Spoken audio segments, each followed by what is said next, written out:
evening and welcome to the University Place City Council meeting for December 5th, 2022. My name is Steve Worthington. I'm the mayor of University Place and I'm calling the meeting to order. We'll start with a roll call. Thank you, Mayor. Councilmember Keel. Councilmember Keel, present. Councilmember Wood. Councilmember Wood, present. Councilmember McCluskey. Councilmember McCluskey here. Councilmember Fleming is excused. Councilmember Belisi. Councilmember Belisi is here. Mayor Pro Tem Figueroa. Present. And Mayor Worthington. Mayor Worthington, present. Mayor, you have a quorum. Thank you. Appreciate that. And now, with Councilmember Wood's help, we'll have the Pledge of Allegiance. Please join me in the Pledge of Allegiance. I pledge allegiance to the flag of the United States of America and to the republic for which it stands, one nation, under God, indivisible, with liberty and justice for all. Thank you, Councilmember Woods. And at this point, I would entertain a motion to approve the agenda. This is Mayor Pro Tem Figueroa. I make a motion to approve the agenda. Okay, we have a motion. Is there a second? This is Councilmember Belisi. I second.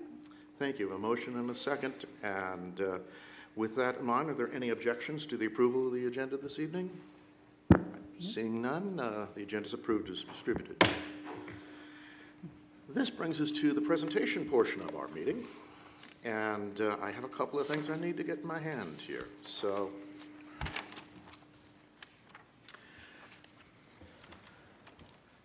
and I also get to come down below, I think.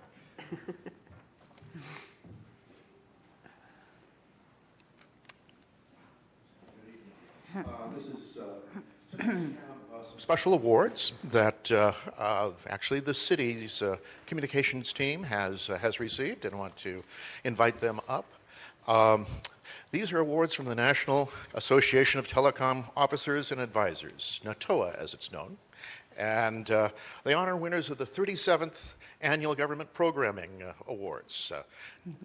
In September of this year, these awards were granted or made available, and the awards program honors excellence in broadcast, cable, multimedia, and electronic programming produced by local government agencies. This year's NATOA received more than 800 entries submitted by the local governments across the country for this.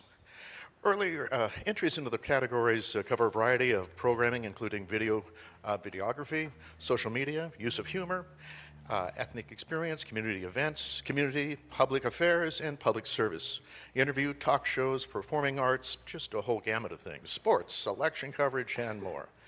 The City of University Place received 4 awards, and 4 awards of distinction, which is a highly coveted award. It's our honor to have those. In addition, we have 3 additional awards. So I wanted to take a moment and recognize our team's great efforts on that, and for us to get a chance to see our NATOA awards as well.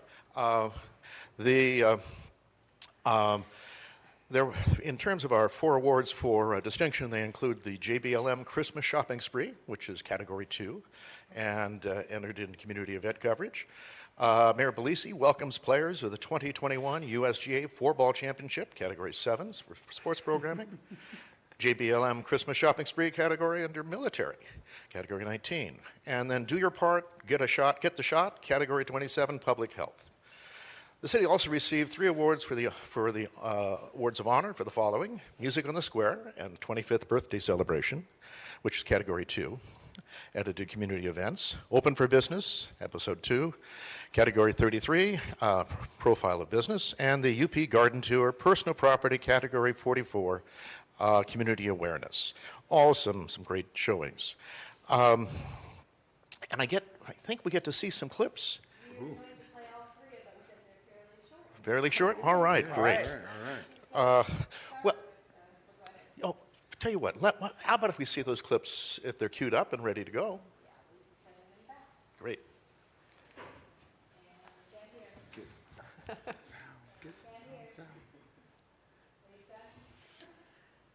Can you put the volume on, Lisa?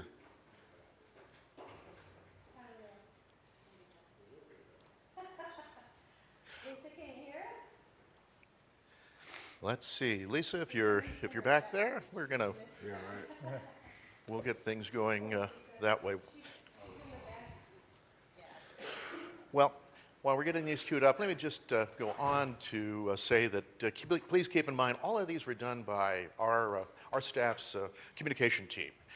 Two of those are internal members, and then David Kilman is here. And David is the production creative talent and does our filming and editing and putting together a lot of things. And very good, David. I really enjoy your work. Good job as always this year. And yeah, and Linda, thank you as well. Yeah, so I appreciate it. We'll get her too, but we'll give them a chance to get the sound system working for us, or we'll enjoy watching our silent movies. There we go. We can build some YouTube video, viewership. That's excellent. So, all right. Well, good. Well, I'm going to.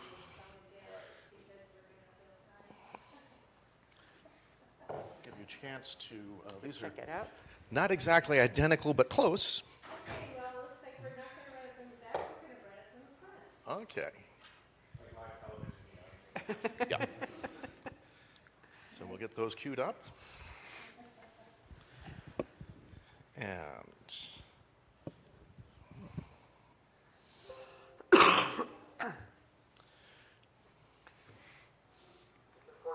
Amy, can you change from broadcast to presentation? Thank you. Okay. The video, there you go. okay.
As you guys can probably see, this was done at the very beginning.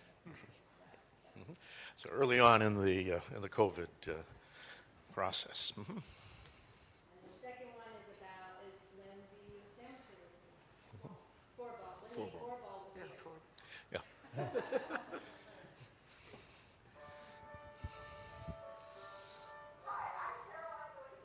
Okay, turn it up.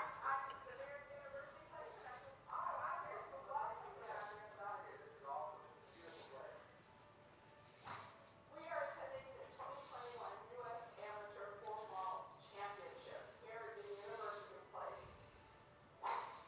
It's an opportunity to see this beautiful room. I am really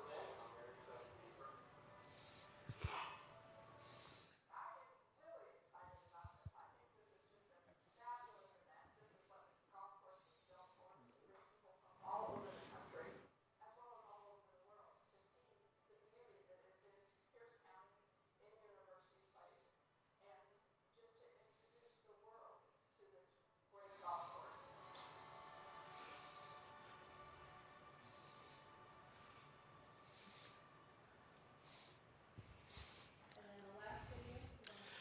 The last video is with the JBLM shopping spree, and we'll have a chance to see it. We have won twice in different categories. Right. So very good.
right.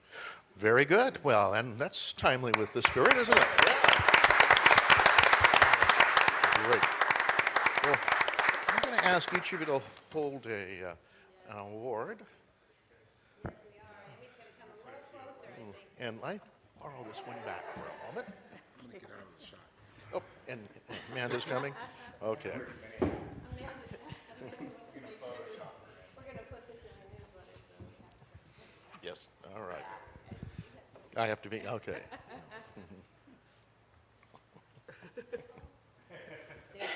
And this time, yes, you're on this side of the camera. Yeah. Both of you, a rare event. Yeah.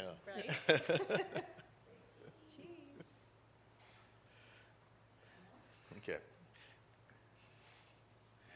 Thank you. Well, congratulations. Thank you for making us so proud. Appreciate that. Job well done. Thank you, David.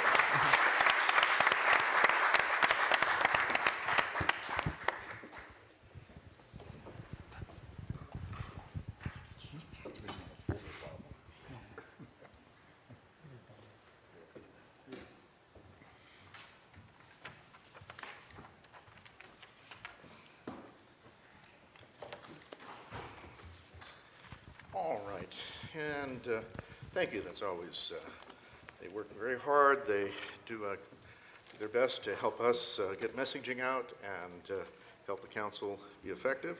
So appreciate all of that. That brings us to public comments. So it's in this portion of the agenda that we receive public comments. We will be taking comments here in the council room. We'll also be taking comments via the internet. Earlier today, let's see, finish the statement on the internet. We're going to be showing instructions on, if you're viewing us as a live video cast on Teams, you'll have instructions on how to be recognized coming up on the screen shortly. If you, excuse me, otherwise we have public comment available tonight. We have several folks that have signed up. I do want to specify a couple of things on this one. So one is we have an agenda item later on this evening in a study session. That would be the private facilities for stormwater and how stormwater facilities are developed typically here, and some information along those lines. In our study sessions, we don't take public comment.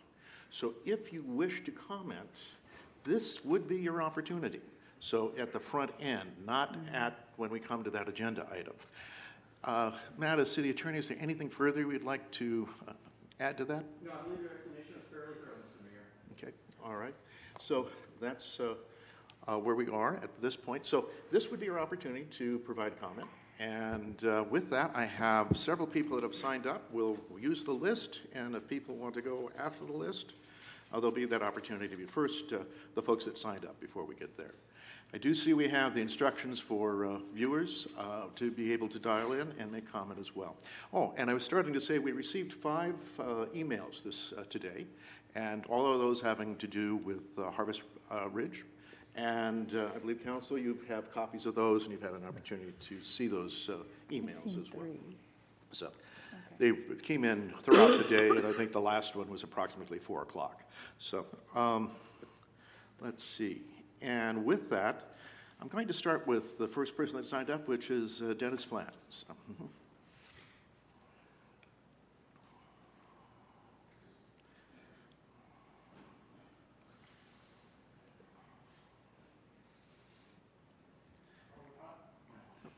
and you have 3 minutes.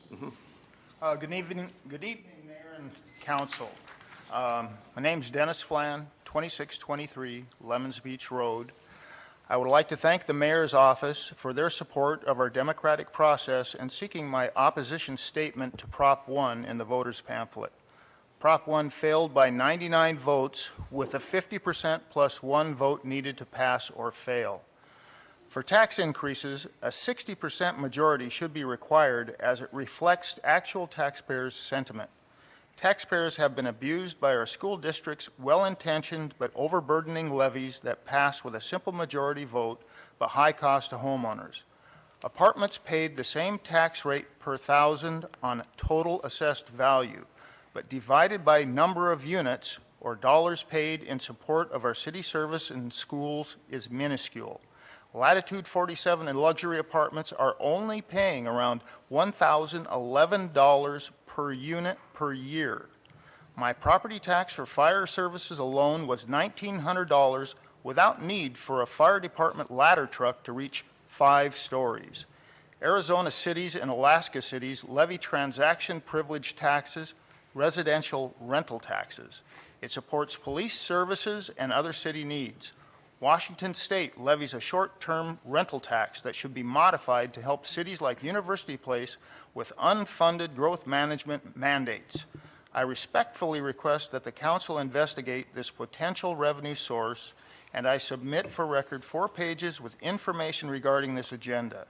I view our council as the voice of UP residents and having more influence on Maury Leavitt and Twina Nobles than any one resident.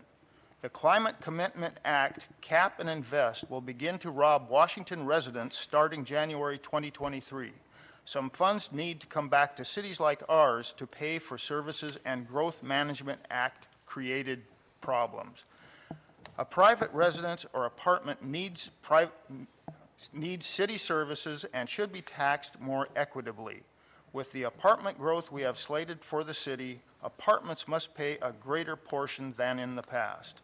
And Washington State has a $4 billion or $1.4 billion surplus, and some of that money should be coming back to us.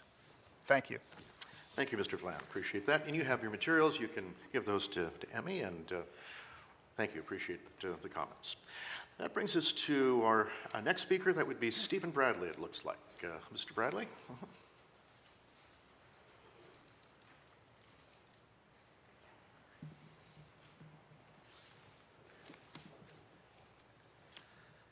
For the record, my name is Kelly Bradley. I go by my middle name. I am the HOA president for Harvest Ridge. And good evening, Mayor, and all of the council members. Thank you for the opportunity to address you over our situation and the study that we're going to be looking at tonight about the storm drainage ponds within the cities of University Place, which sounds like there's quite a few.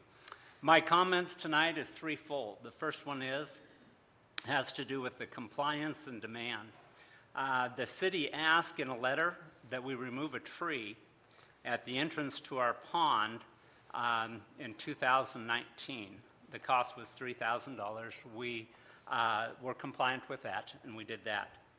The next ask came in 2020 when they asked us to remove all the trees and shrubs around the pond and so that it was cleaned up.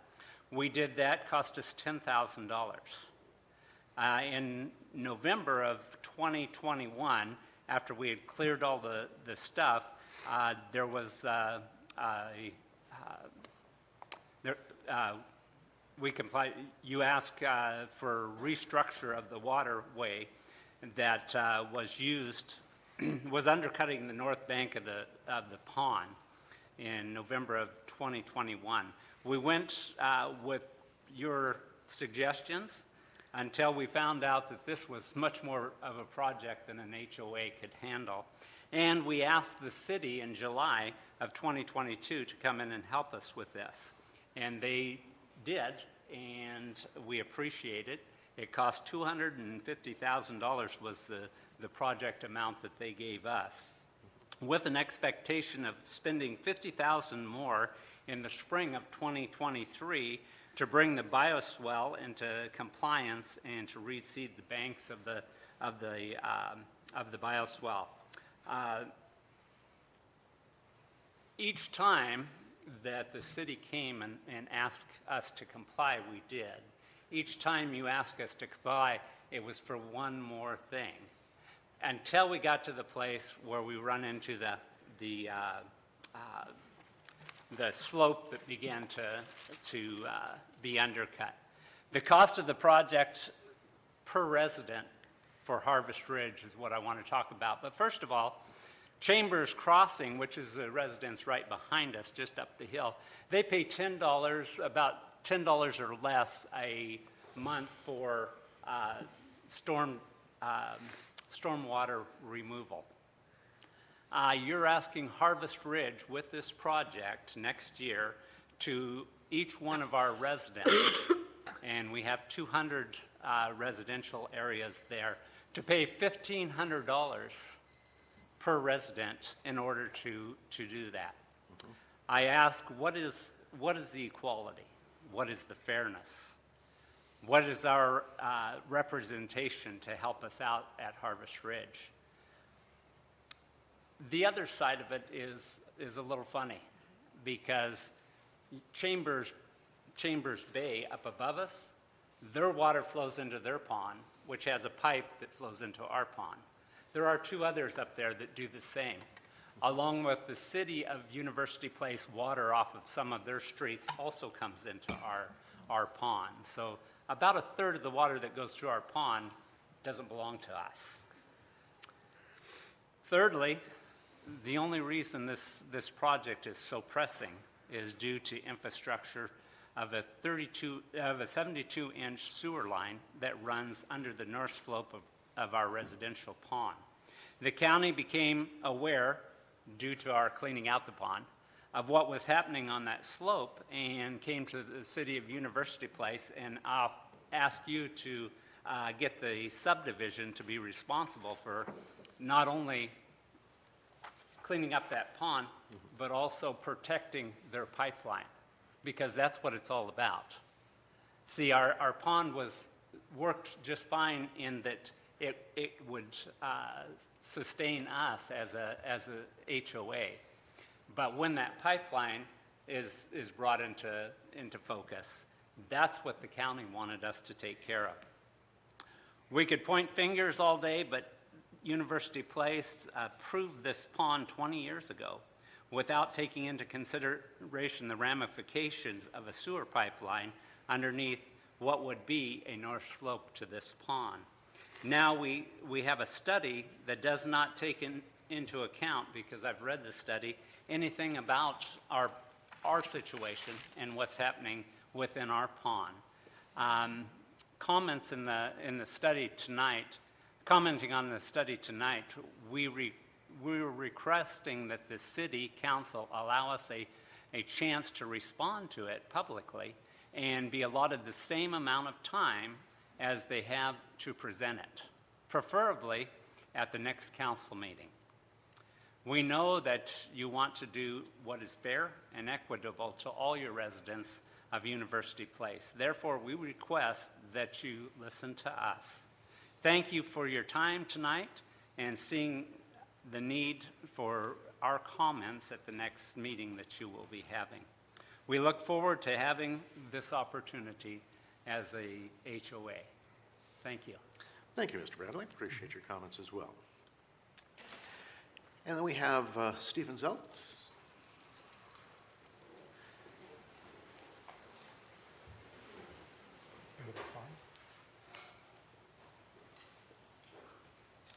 Welcome, Mr. Zelt.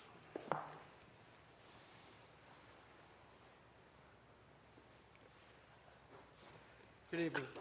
A couple of weeks ago, a few council members came out to take a look at the detention pond and to ask questions, find out for themselves what was going on. It was mightily impressive, and I thanked them for talking to us.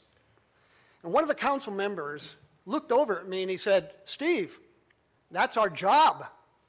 It's the job of the council members to represent the people of University Place. That's what we're supposed to do. Unfortunately, Steve," he said, "some council members forget this, and they need to be reminded sometimes. So, I'm going to take my time to remind you. See these people over there at that little table and these people to my left? We did not elect them. We elected you. Those people over here, they're nice folks. I've met some of them. But they do not represent us. You represent us. They only make suggestions. You make decisions. You tell them what to do. They don't tell you. You give the orders. They follow the orders. You're in charge. not them. It's not personal. I actually know some of them. I like them. It's just the way it is. At least it's supposed to be that way. These people have come out here on this cold night in December for one reason. They respect themselves. They have self-respect. And they have respected the city. They pay their taxes, even though the city essentially taxes them twice for sewer maintenance. Okay, all right, I get it. They shop at Fred Meyer's. They do business in the city. They go to the restaurants in the city. Some of them go to churches there. Even though none of their kids get to go to University Place schools. All right. If these people don't want special treatment, they're not asking for that. They just want to be treated equally. They want to be treated like everyone else who lives in University Place. They want to be treated like you. They don't mind paying their way. They're glad to pay their fair share. But they do mind when it's not fair. And that's where you all come in. They want to know tonight, I'm representing them, are you going to represent them or not? And this is not an academic matter, whether the council represents us or not. It matters. Critically, it matters. Because the fact is that none of this would be happening now. We wouldn't be here right now if the mayor and council members back in 2001 had done their job and represented us. Because they could have stopped this dysfunctional arrangement right there. If they had represented us, they would have said to the developer, no, we're not going to approve your plans as submitted. Your plans would put our citizens in an impossible situation, and we're not going to allow that. But they didn't protect us. And we've been paying the price for 20 years. And so here, tonight, we are asking the same exact question. Will the mayor and the council members represent us this time or not? I stand with these people. That's no big deal. The question they're asking you is, do you stand with them? Or do you stand with someone else?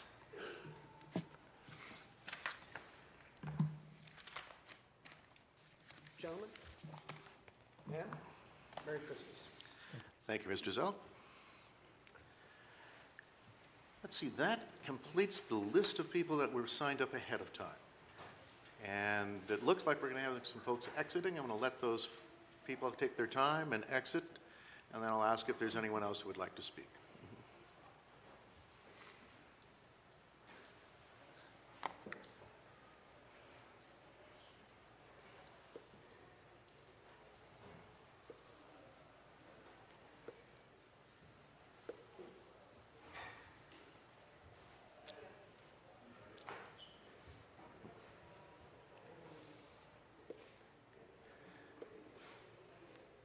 All right.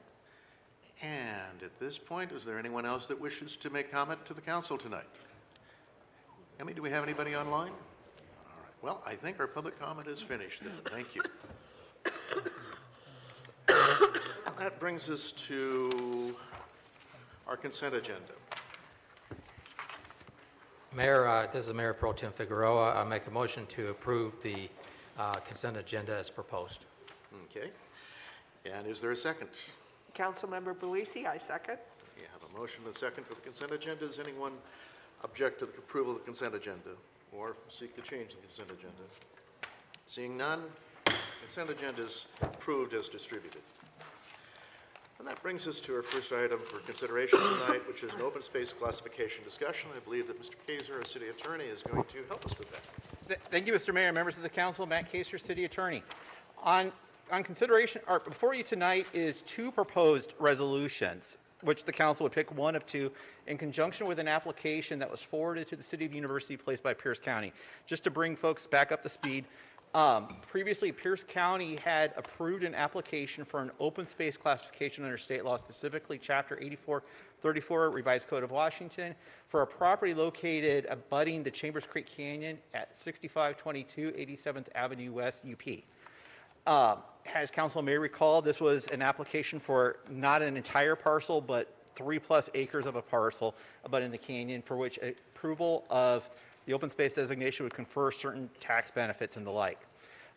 We talked about this previously at length at the last two council meetings. I'm not going to belabor those points. But before you for consideration, based on the comments that we received from council, there are ultimately three options that council can adopt. The first is simply to approve the application.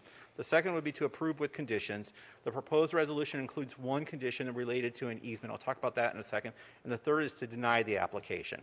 On that second piece, with respect to conditions, the one condition that had been identified is that because of the location of this property had been located in an area that had been flagged for potential easement construction of the Chambers Creek Canyon Trail, would be conditioned upon an easement. Based on comments that we received from council, we prepared resolutions that accommodate two of those three, the approve with conditions and the denial. I know that was fairly fast. At this point, I'm happy to stand for any questions that council may have. Council, any questions for the council members at this point? Okay, if no questions, then seems like a motion may be in order. Before calling for a motion, it may be prudent to poll the room for any additional public comment. Oh, thank you.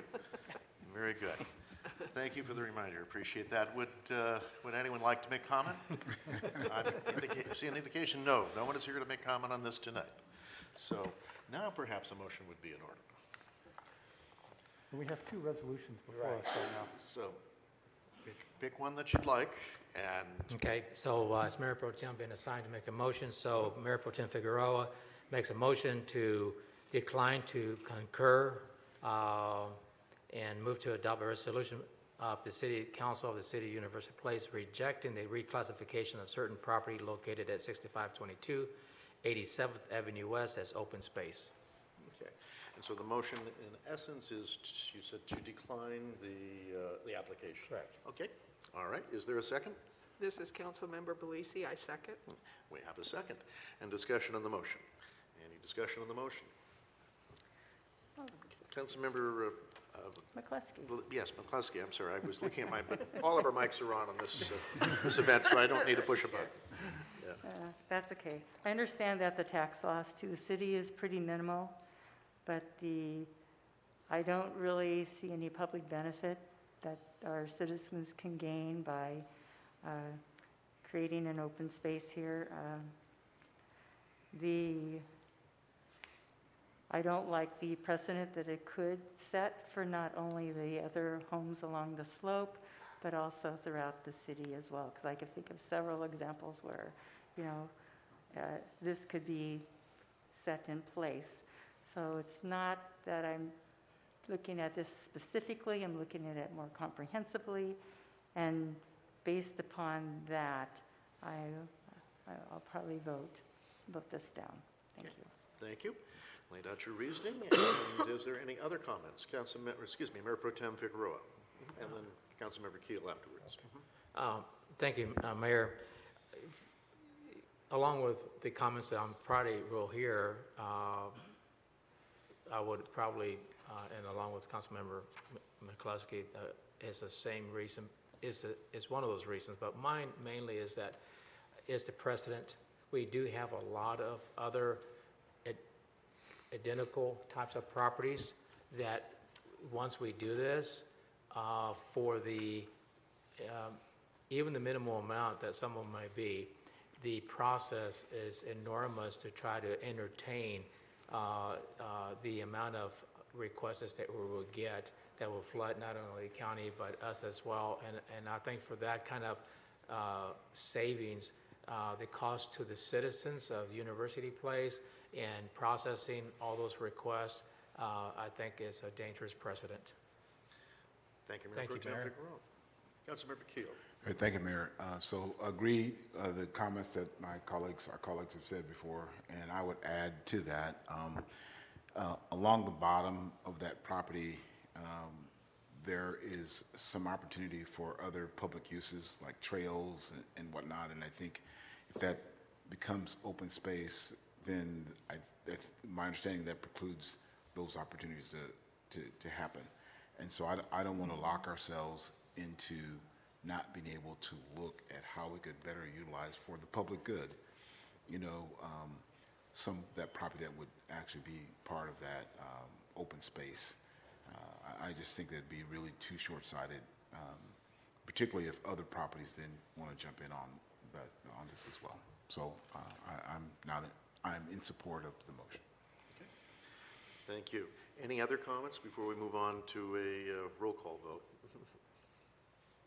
Not seeing any. I think, in my mind, my colleagues have articulated their reasoning and such, so I appreciate that. And we'll go to a roll call vote. Councilmember Keel, Councilmember Keel? Aye. Councilmember Wood, Councilmember Wood, aye. Councilmember McCluskey, Councilmember McCluskey, aye. Councilmember Belisi, Councilmember Belisi, aye. Mayor Pro Tem Figueroa, Aye. and Mayor Worthington. Mayor Worthington, aye. Mayor, vote result, Thank you. 6-0. Motion passes, and the application is denied. That moves us then into our city manager's report. Mr. Sugg. Thank you, Mayor, members of the council. As we all know, last month's public safety ballot measure did not pass. It was a close vote, only a 99-vote difference out of about 14,500 votes cast. Now, public safety still remains the council's top area of concern. We believe, at the staff, is necessary to understand what the public concerns are regarding public safety and their concerns about funding for public safety. And in order to do that, we're going to need to do a deeper dive and do some additional outreach. With your approval, our plan would be to come back and report to council at the January 28th council retreat on what we've heard and then possible next steps. So tonight we're looking for council direction on proceeding with this public outreach. So that's a real brief city manager's report related to the levy. Thank you. Okay. Mayor Pro Tem Figueroa. Thank you, Mayor. In light of the report, I've been asked to, after this report, requested, I should say, and I move to direct the city manager to assess and report back to the council in light of the results of the November 2022 election results, appropriate next steps for public safety, staffing, and funding. Okay. We have a motion to move forward with the next steps, gathering information for our council to consider. Is there a second? Councilmember Belisi, I second. Councilmember Belisi, thank you. Second? And is there discussion? Councilmember McCluskey. Okay, thank you. Mr. Sugg, what is the cost of this additional study that you're proposing? I don't have we're going to be working on this tomorrow, staff, but with your approval tonight, we will start that process. But I can tell you that there will be at least one mailing, and we do have funds that weren't expended on a previous mailing this year. So we're looking at some sort of mailing to notify residents.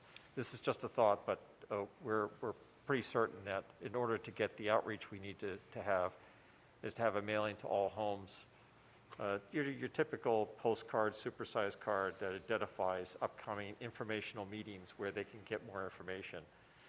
So that's the initial discussion. So I see at least a cost associated with mailing, and that could be $7,000 to $10,000 is what I recall when we did mailings in the past. So I think that's probably the biggest out-of-pocket cost. The rest of it is just staff time. It's mostly staff at it's the staff team that you all know, my department heads and others, and the chief working on this public outreach, Jennifer Hales, et cetera, conducting the informational meetings. But it would be The mailings would be the printing and the mailing of postcards, notifying folks about informational. That's just the thought going forward. But the first step is getting directions so that tomorrow morning I can meet with the staff and say, okay, let's put a plan in place on outreach. And that's most likely the first step. Mm-hmm. And any consultant costs? At this point, we're not anticipating consulting cost. It's internal at this point. I'm not anticipating any additional consulting contracts. That could change, but I'm not considering any substantial, if we do, any substantial consulting fees. And at this point, I'm not anticipating at this point we're going to be hiring consultants. It is possible, however, but we believe most of the work could be done by internal staff. Yeah. Well, I would be probably not in favor of any additional consulting costs. I think we had a discussion prior, and I thought that would probably be best for the prior consultant to come back on board, and without any cost to the city. The other question is, we did these postcards and mailings before, and what is the cost-benefit analysis of doing this again to get the feedback that we need in order to validate and accredit the findings as to what happened? The cost benefit, I don't have a cost benefit analysis Sure, I of a understand. postcard, but Mhm. a postcard is Yeah. essentially it's a way to reach all households Yeah. and give them an opportunity to participate in informational meetings, as they did Sure. this past summer, and we got pretty good response, Okay. and we got good attendance at the informational meetings. So I Okay. anticipate hopefully we'll get that same level of response this time around. Mhm. If I could suggest something, putting back that reader board you did for the Christmas tree lighting, so that it's not just the mailer, it's they're going to see it thrice somehow, to touch base on that. Well, I'll certainly bring that to the team tomorrow. Because it's really critical in the first go-around. I believe the question was not asked, yes, you want additional police, it all sounds great and wonderful, but are you willing to raise your property tax for it? I think that was the question that I was really looking for that did not get answered. And I had the fear that I didn't want to go put something out, with our police services and then have it fail, which it did. So, but I am curious as to what are the underpinnings of that. I know other cities, they've had theirs fail as well, and so I think there's there's a complexity there, and also looking at the city to, what's our citizens' trust of our city, of our council to manage their funds? Are they, is that a piece to it that they were averted to? So those are my comments tonight. Thank you. Thank you, Councilmember Kluski. Mayor Pro Tem Figueroa, followed by Councilmember Woods, followed by Councilmember Keel. Thank you, Mayor. I do request for those that have masks, if they can speak on the mic, close to the mic, because your voice gets muffled, and I don't exactly have supersonic hearing like most of you, so I would really appreciate it so I can hear you, because this is an important topic, and I'd like to hear what you're saying so I can embed it into my decision. So I would appreciate that. Thank you. I think this is an appropriate public use of funds and or staff time. I think that we did, the staff, the council, the private citizens that engaged in this campaign, in the campaign for this levy, did an excellent job in educating the public and having the awareness that's necessary. That all being said, we do have, and we always will have, not just us, but other cities and jurisdictions and municipalities, and that is repeat. And we know that just in our own circle of things that we do at work or our families. We seems like we have to repeat the message in a very kind of repetitive way.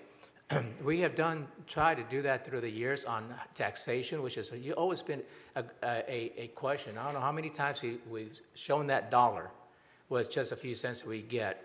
And even with all that, I think we've done a very good job doing that. During this levy campaigning that I was involved in, the question still comes up. Well, you know, look at all the taxes you collect. I have to remind them, 6, 7, 8 cents on the dollar. Oh, so it's this repetitiveness that I know is a necessity in any walk of life in order to get the message across. I believe that as successful as we were and understanding how we failed miserably the first time, how close we came, especially in an election year that we had over 13,000, I don't know how many, but it was overwhelmingly more voters that came out than it was mind-boggling how many people. Now, that being said, it's important to understand when you have that many people vote, a lot of them were not connected to this particular levy. They were voting on something else. That many people did not come out. 13,000, almost 70, 60-something% of UP voters, which is like over the top, did not come out because of our levy. They came out for something else. And those people statistically are very focused on one track. They're there for one reason. And they weren't there, but when they saw that, that's all taxation. So I believe that, and we were so close, even with all those factors that came into place, I believe that the difference was so close that this was really a winner. And I believe that we need to repeat this quickly and decisively because I think at the end it's going to get through the rest. The question will be, well, why are they doing that? They just had it. Well, the why, and that's just, I'm not going to go through a lot of suggestions right now because that's kind of a study session. I would appreciate that as staff, as council members have ideas, that we give that to staff and to Steve and on our one-on-ones to give them some heads up how they might be able to get out there. But I think that close to whatever we did, a mini version of what you did, I think what happened was a very good plan and an implementation. I just think we need to do a mini version of that because of the time factor and do a repeat very quickly because it's fresh on their minds. It's fresh and not only fresh on their minds, but I think the enthusiasm is still there. And I think that we have to also, for those that really batted for this, which was close to 50%, were very disappointed. And I think that most of them, like myself, would like to see this come up. And I think that coming up would be the answer that we have to say or to give them, and that is, let's do it right away, not 5 years from now when everybody forgets or we have a change of voters. I think that the repeat factor is one major reason. The other major reason is that we owe it to our city and to our constituents, our citizens, that public safety still remains number one. And we all know we don't need to regurgitate all this tonight, but it is number one, and there's many, many reasons why it's number one, and it's not going to get any better. You heard my spiel many times about why we need to do it, and you have your own version. So I recommend, and I'm going to be very supportive on this, because we need to know the answer. What did they not understand about the taxation still? Maybe the ballot could be better, the message could be better. whatever it could be, we can improve on this and keep it in the front burner because April's just around the corner. So, thank you, Chair. Thank you, Mayor Pro Tem. Councilmember Wood. Thank you, Mayor. So, obviously, it's been no secret that I've been in favor of the levy, putting it to the voters, and also in favor of the levy passing, and I am disappointed it did not. So having said that, I'm definitely in favor of any kind of analysis, public forensic analysis that you do on this to figure out why it failed. Was it messaging? Was it just inflation? What was going on in the voters' minds? Why? Especially because we had very positive indications, bordering 70% earlier in the year, and then it, again, dropped to 49 plus by the time the election was held. I would like to know what happened in that interim. So whatever you plan on doing, I support a mailing. I think that's one way. If there's other ways to gather information to get more depth and detail, I'd like to see that as well. But having said all that, I'm sorry, Flanagan? Flan? Okay. He raised some interesting points in his comments here tonight about potential other funding means. I didn't catch them all because it was fairly quick, only 3 minutes, but I understand you provided that list. I would appreciate if you could do at least a quick feasibility study when you present the other information on any of those methods to see if there's an alternative solution. Because even if we do run another levy, which right now I would probably support, in fact I would support, there's no guarantee that that would pass either. And so I would be interested in what other methods are available to increase funding for our public safety. So that concludes my comments, Mayor. Thank you. Thank you. Councilmember Keel. Thank you, Mayor. I'm in favor of looking at this again right away as well for all the reasons that my two colleagues have said. I think the timing is right. I think that whatever investment that we need to make, in my mind, would be a good investment. Again, if we're going to be a professional, forward-thinking, large, influential city, then we have to do things professionally and not, mom and pop behind a napkin and thinking we're going to get something, big out of that. So I think the work that we've done to date was top-notch. The data we got back and how close we came is indicative of the highly skilled and professional work that we put into it this time around. I think we need to do that same level of work the next time around so that we can get even a better result. I'm not a big tax person. People that know me, know that I vote no. In fact, any other tax that's been in this dais, like the TBD, I voted no for every time it came up. I'm not a tax person, but this is important. Public safety, really? We're not going to pay for that? And all the other taxes that I pay, and I'll say me, because I live in this city and I own a home and I pay just like everybody else, all the other tax that I pay, most of it goes to the fire and the schools. And I haven't had, knock on wood, I haven't had to use any of those services lately in years. But I use the city services all the time, driving on the streets, needing the police, all those things. And only 8 pennies out of every dollar I spend in my taxes in my house goes to police. And that is shameful, in my opinion. And yes, it's more of a tax, but look at what it's for.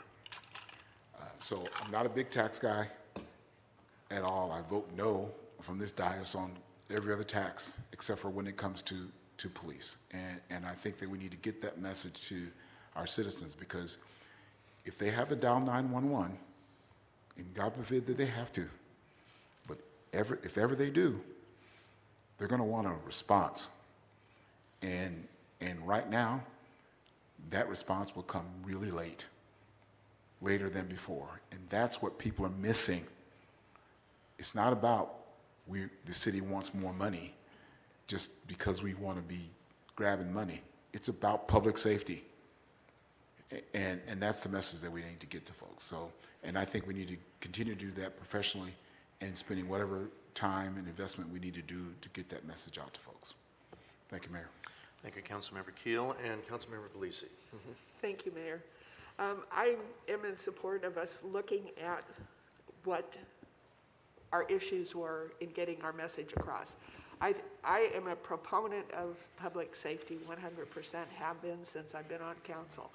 But I think more importantly, we need to understand where potentially we could be improving our communication with our community to get them to understand the limitations that we as electeds and staff have to generate funding needed to maintain our services, because there will come a time where we're not getting enough funding for our parks. We're there already, but we don't have the opportunities to generate those revenues. We had to cut our recreation department because we were not getting enough fees to maintain that department. Public safety is the same thing. While I'm interested in looking at some of those alternatives that were presented tonight by Mr. Flan during his public comment, my feeling is a lot of those are not options allowed by us in the state of Washington.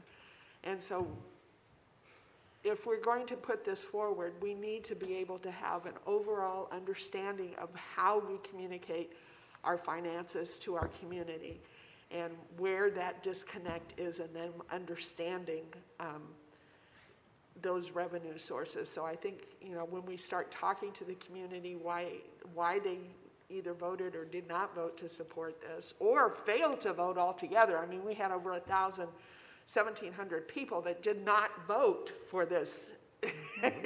I mean, that to me is astounding. But once we get past those basics, getting a real firm understanding of where the disconnect is in our discussion of finances. The dollar bill is great. I'm glad we started doing that in 2010, but we need to use that dollar bill maybe for sales tax revenue, because that was one of the revenue sources that people kept touting to me. We should do sales tax. Well, sales tax is not a steady source. It goes elsewhere in our budget to pay for expenses. So we need to look at this holistically and look at it as a way to better communicate with our citizens on our financial situation and just basic operation. Thank you, Councilmember Belisi. So a few comments from myself. I think we should spend some more energy and a few more dollars on understanding what our citizens are telling us. I want to hear from them. I want to hear, what is this message? Because sometimes the message gets muddled. If the message is in fact, we're property tax increases, that's not what we want. We're willing to status quo on public safety. If we don't increase property taxes, then I want to hear that. Yeah. And that's important for me to understand. If the message is, gosh, it was just a little bit too much for us to swallow, but if it was less, if it was a third less, half, I don't know what the number is, then we might have said yes. If the message is, we were confused and we didn't know quite what was going on, then that's on us and we need to figure out a way to stop the confusion. Whether or not I will support a future special election, I don't know. I want to hear that message and all. In my own view, I think getting a mailer out to the community and figuring out how to get feedback off of that mailer, that works. To the extent we can within the law, and I understand there's some limitations, I am more of a believer in this type of situation in a focus group than I am in a survey. Because you have to have a discussion to drill down on a few things and just hear what's in their minds. And a survey narrows the focus too much and to just a few choices. And we may not hit on the right question, or the questions may be imperfect, which is only about the majority of surveys.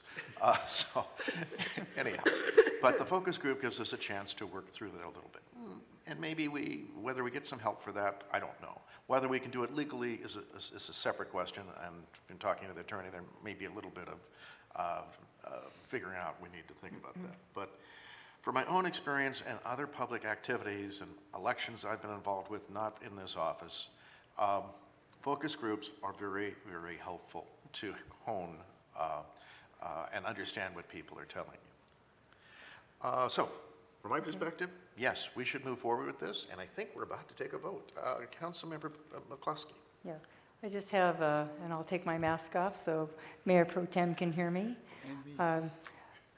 I'm not sure if I want to have this go out for another levy until I hear back from our citizens, as our mayor has just identified. My concern is, and I never got the answer, is are they willing to pay for more police services? They want it, they heard it. The focus groups are out there. I listened to all the YouTube recordings of it, and it all sounded pretty positive. And then, it failed, and the undervotes were quite astonishing to see why they would acquiesce their vote and not. They're at the ballot. They have the ballot in their hand, right? Why didn't they make the choice?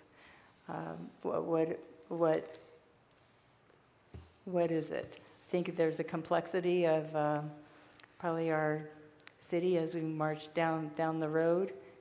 We'll pretty much need funding for roads, funding for our parks, and most certainly without having enough police officers and trying to figure out how to crack that nut, those things won't happen until public safety, which is my number one priority as well.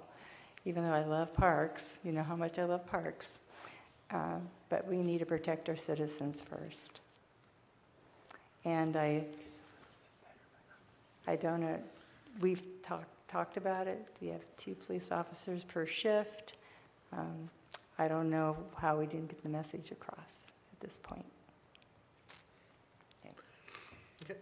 Thank you, Councilmember McCluskey. And any other comments before we take a vote on the motion to ask staff to proceed? I'm not seeing any, and this is just a simple motion, isn't it? Yeah. All those in favor signify by saying aye. Aye. Aye. Aye.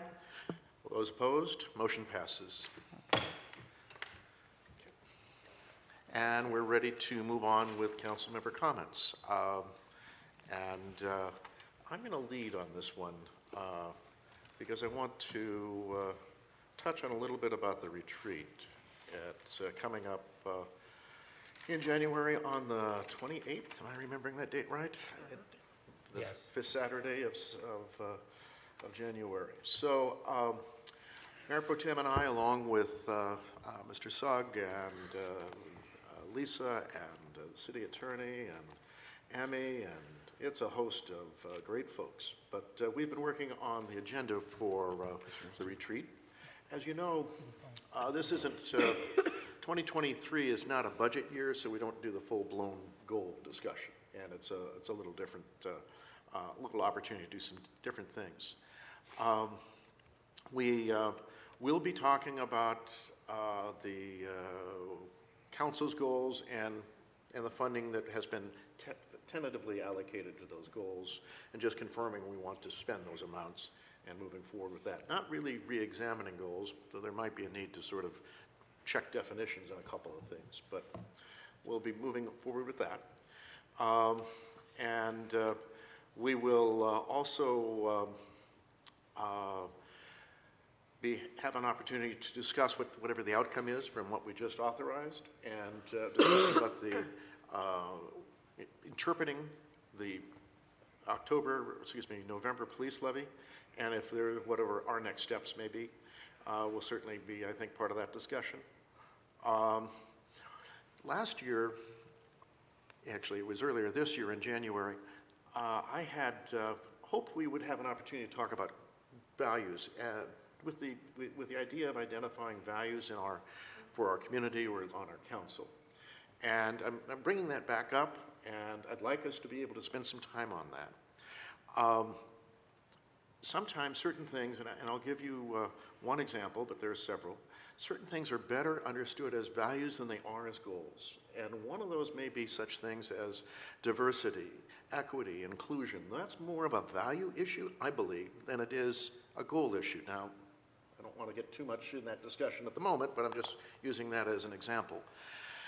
So I'm hoping and planning with our facilitators' help, Michael will be there, to have a fair amount of time to discuss some values. And not just that one item, that's an example, but I want those values to be more coming from the group, not from me pounding them down on somebody. So, in any case. So that's on the agenda. And there may well be some, at this time, there's a little bit of time for an emerging issue, and we're kind of leaving that open because between now and the end of January, things can happen. So we have a little bit of space in there for that sort of activity. We're planning, at this point, we would start at 8:30, run until about 3:45 on that Saturday. So a good chunk of the day, not the whole day, but a good chunk of the day. And if you haven't heard, the plan has been to do that at the Furcrest Golf and Country Club boardroom. We have availability for this sort of thing.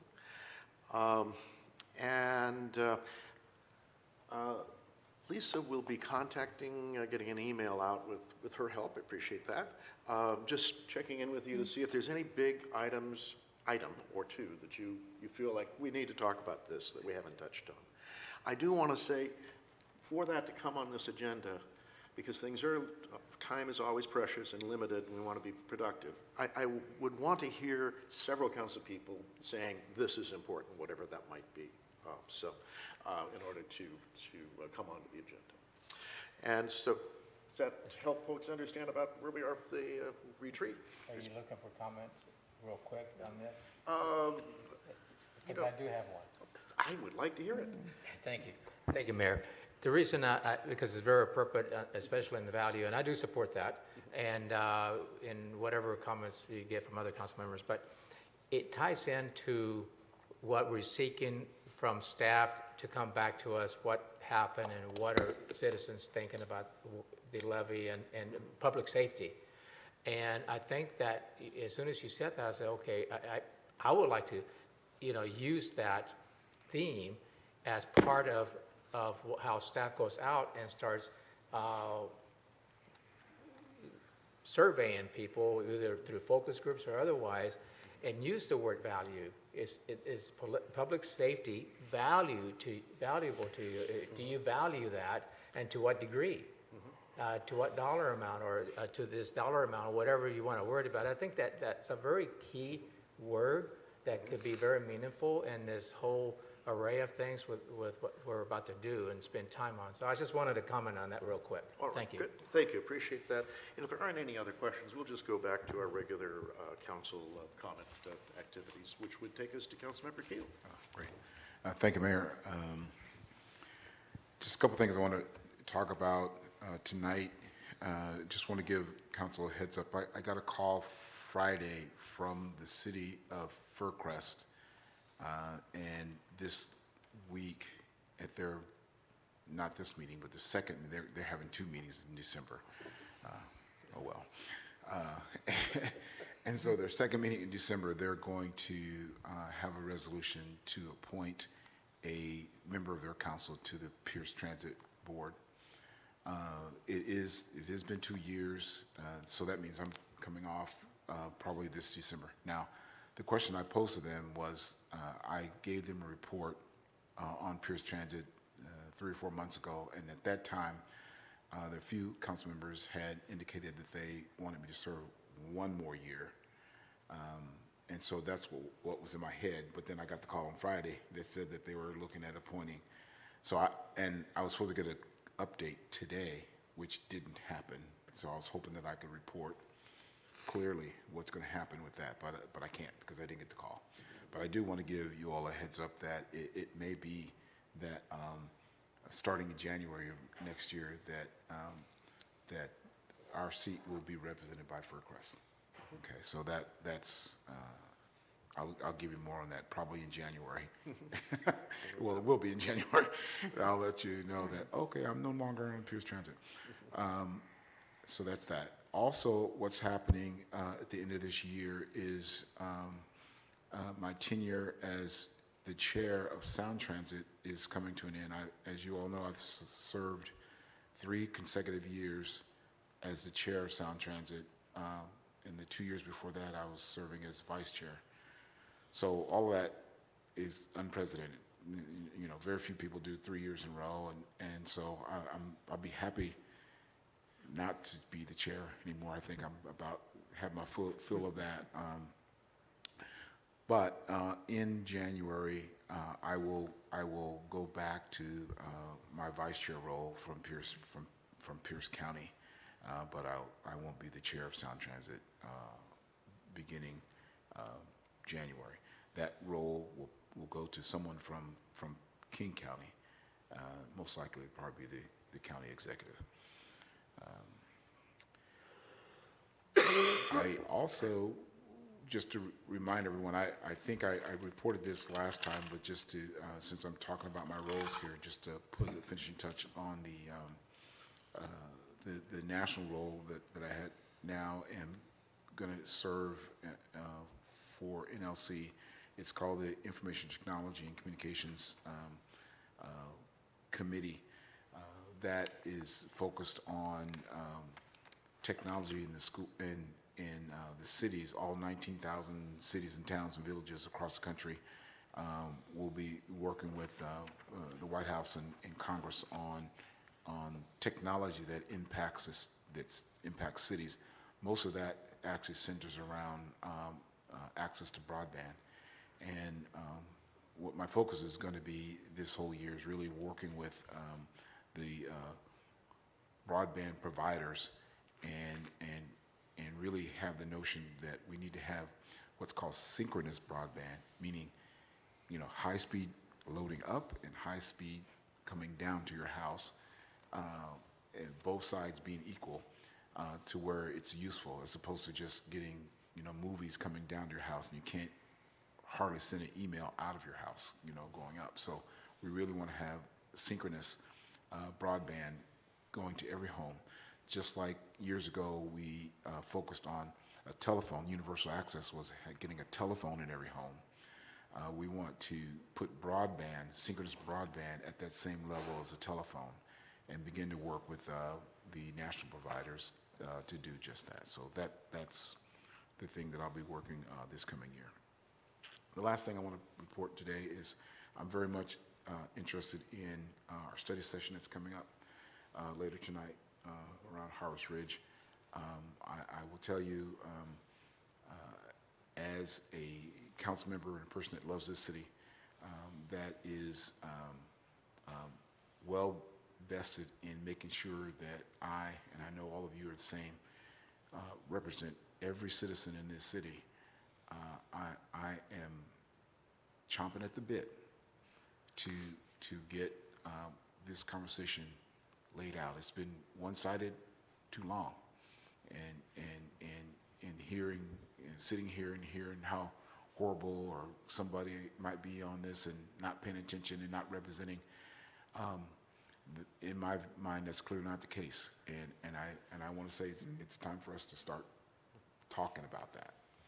Okay, and I'm ready to do that, and I look forward to doing that in the study session. Thank you, Mayor. Okay, well, Councilmember Keel, thank you, and it's time for us to start talking about that very soon. So, yeah. Councilmember Wood. Thank you, Mayor. Only comment I have is that hasn't already been covered tonight is Merry Christmas, everyone. Happy holidays. Thank you. That's a good one. Councilmember McCluskey. Okay. Thank you, Mayor. I would like to extend my congratulations personally and as a council member to Linda and her team and David.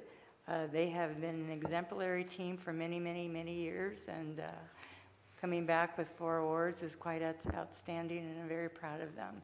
Every time I see a YouTube presentation or they come and put something together, and it's always very professional, and it has a little, you know, it has that wow factor in it. always engaging. So I'm glad they've got, they're duly recognized for that. And I also was extraordinarily happy that they were the ones that got their picture taken this time. I would like to also thank Steve and your team for those who put together the tree lighting this past Friday.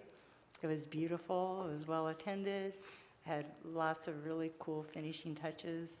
I loved giving out the lighted little Christmas trees. I mean, it lit up even the adults' eyes. The adults wanted to wear them too. So that was a big hit. And when the tree exploded in its array of colors, it was just gorgeous and outstanding. So thank you and all the team efforts that were extraordinarily put together to do that. On Friday, also earlier in that morning, I attended the monthly SHAPE meeting. Mary Conley is going to be the right-hand gal for the director, for Jason Guthier, the director of SHAPE. And so she's on board, and so she gave us a little bit of her insight and expertise, and so I think she's going to be quite the asset. She's going to be working with the cities on putting together different housing grants and how to augment more affordable housing within our community. We talked about the adoption of the work plan, so that was passed. The presentation was by Jason Gano of the Master Builders Association. He talked about barriers and cost of barriers to in regards to market rate housing and to making housing more attainable. Talked about the permitting delays of sometimes almost up to 8 months that cost about $5,000 a month per developer. That adds around $40,000 per house. The developers also would like to know exactly how long the permitting process goes, of course.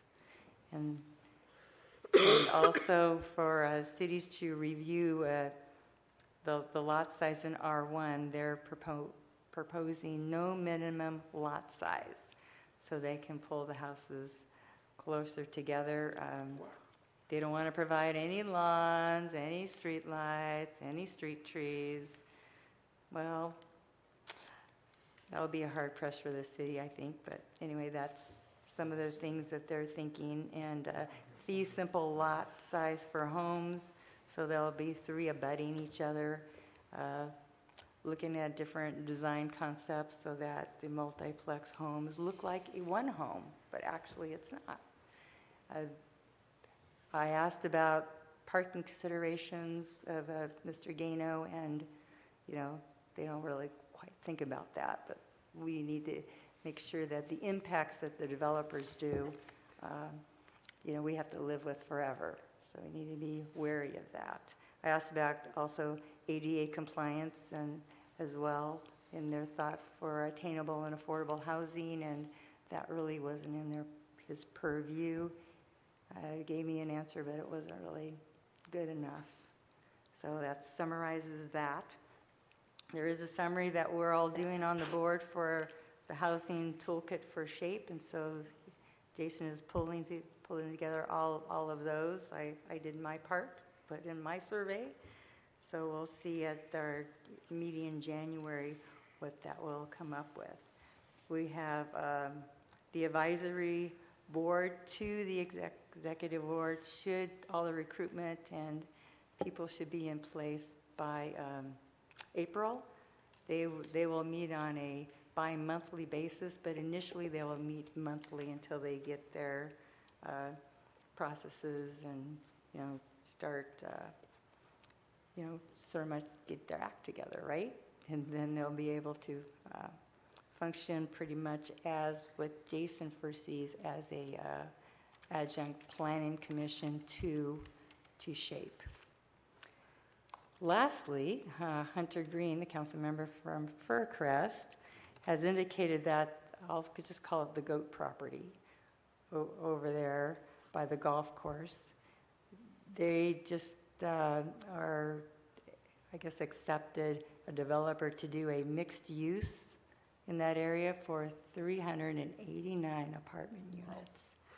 So that will add a humongous chunk of vehicle traffic to that intersection now and all the roads along that corridor with our narrows and the proponents of what we're doing with the HAPS property. So we really need to look at that and work with the city of Fircrest to see how we can mitigate those impacts as well. And I'll conclude my reports with, like Councilmember Wood, happy holidays and look forward to seeing you all in the new year. Thank you, Councilmember McCluskey and Councilmember Belisi. I just want to wish everybody a happy holiday and hope that you stay safe and warm, and let's get some snow on Christmas. So I'd like a ton of snow on Christmas. That's my Christmas wish. And I want to just wish everybody a happy new year since this is our last meeting this year. Very good, thank you. And I had just a couple of quick things too, one of which was a reminder for the public and for council, I suppose. Staff as well, no meeting for December 19th. We've canceled that meeting. And but just so the public is aware of that, as Councilmember Belisi just said. So this is our last meeting of the year. It's been, all in all, a good year. It's had its challenges. It's also has had its triumphs. And so, all in all, great to be part of, and thank you for allowing me to be the mayor for this year. Mayor. One more to go. I wasn't done with my report. Oh, I'm sorry. That's all right. You bet. I guess I'll get mine wrapped up. And then I did also want to mention about the tree lighting. Just a great event and very good to, very well done. Nice to be part of. So yes, Mayor Pro Tem Figueroa, you get to have a report too. So please. Yes, thank you. I worked hard at coming back with a report. Yeah. Thank you, Mayor. How do I start?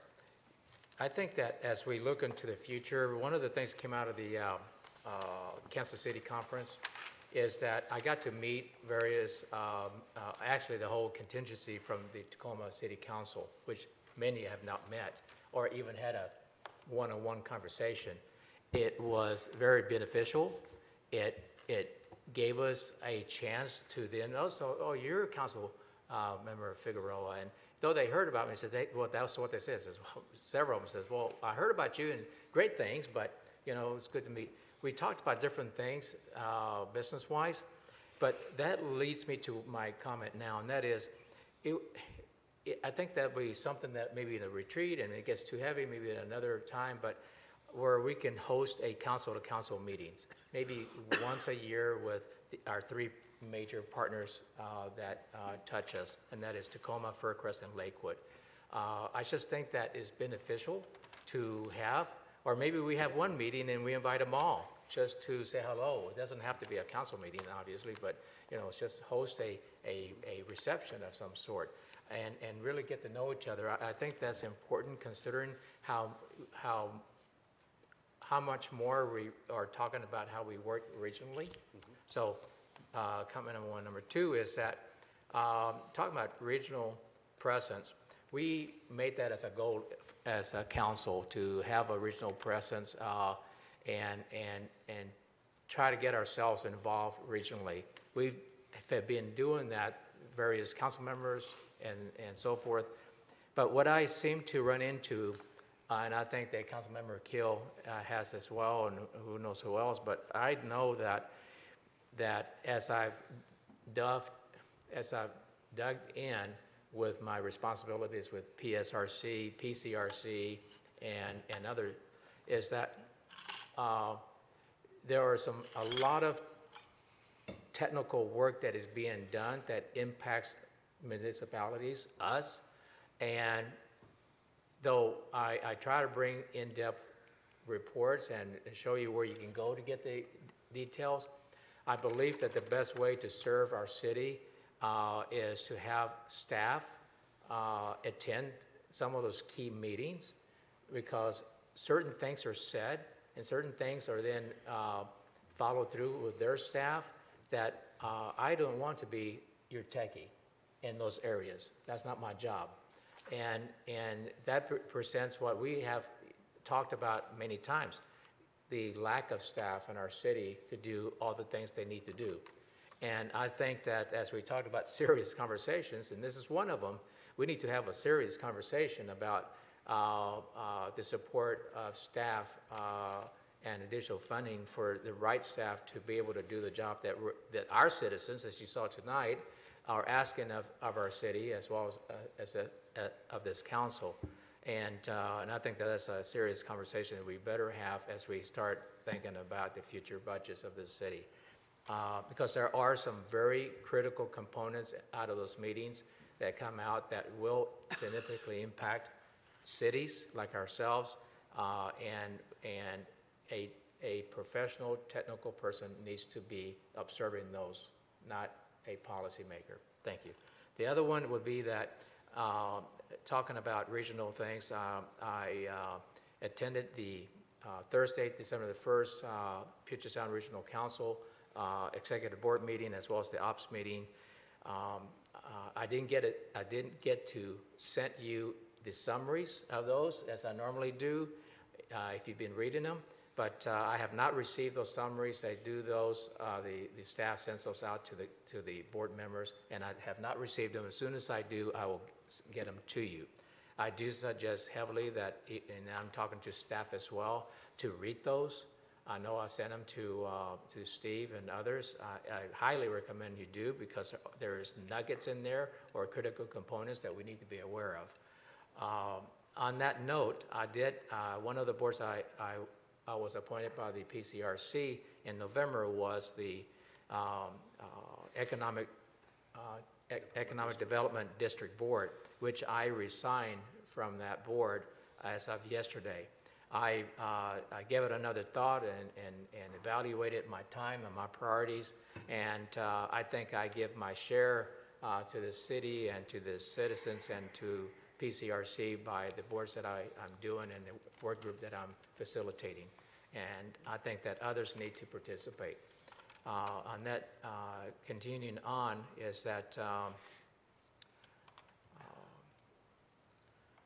there is, in my last comment here, and that is, there was I want to correct a record for public comment that was made that certain council members have forgotten how to represent their citizens. I don't know how they got it. They said something about some council members present, but I can tell you right now, and I'll make it publicly, I was offended by that comment, and I hope it didn't come from any council members from this council, because you should know that I can't speak for anybody else, but I think I almost can, because I know some of my peers, that we do represent everyone fairly and equitable at any level of our constituents. And I was speaking to the folks that were here earlier, and the gentleman that spoke.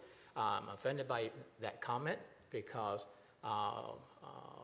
they haven't, for somebody to say that, they haven't seen what we've done in this city. They haven't seen us or individuals, what we have done to work and make this better.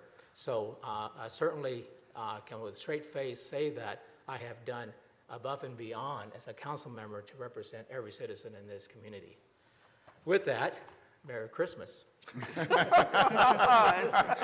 Well, Merry Christmas to all. Thank you, Mayor.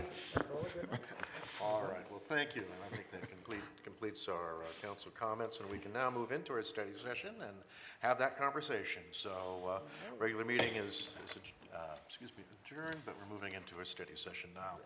You bet. And Jack Eklund is here to help us, and we're going to talk about private facilities. Yep. Thank you, Mr. Mayor and City Council. I think this is on, right? It should be. All right. As you said, my name is Jack Eklund. I'm Director of Engineering with University Place. Amanda, could you bring up the presentation? Tonight we're bringing for study the information regarding privately owned and maintained storm drainage systems throughout the city of University Place. Recently, we've heard many questions, some which tonight from the public, regarding the nature and maintenance responsibilities of private storm drainage systems. Some have indicated that the maintenance responsibility is an unfair burden placed on private property owners and have requested the city take over some or all of these responsibilities. If you could go to the next slide, please. So private storm systems are privately owned and operated man-made facilities designed and built for the purposes of conveying, controlling, and treating storm drainage runoff from properties. Approximately 30% of the city, of all parcels within the city, are served by private storm drainage systems. In this map here, you can see the yellow parcels reflect the parcels that are served entirely by private storm systems. There are some additional semi-private systems that don't reflect, but that's the vast majority of those. There's over 2,800 parcels are served by private storm systems in the cities.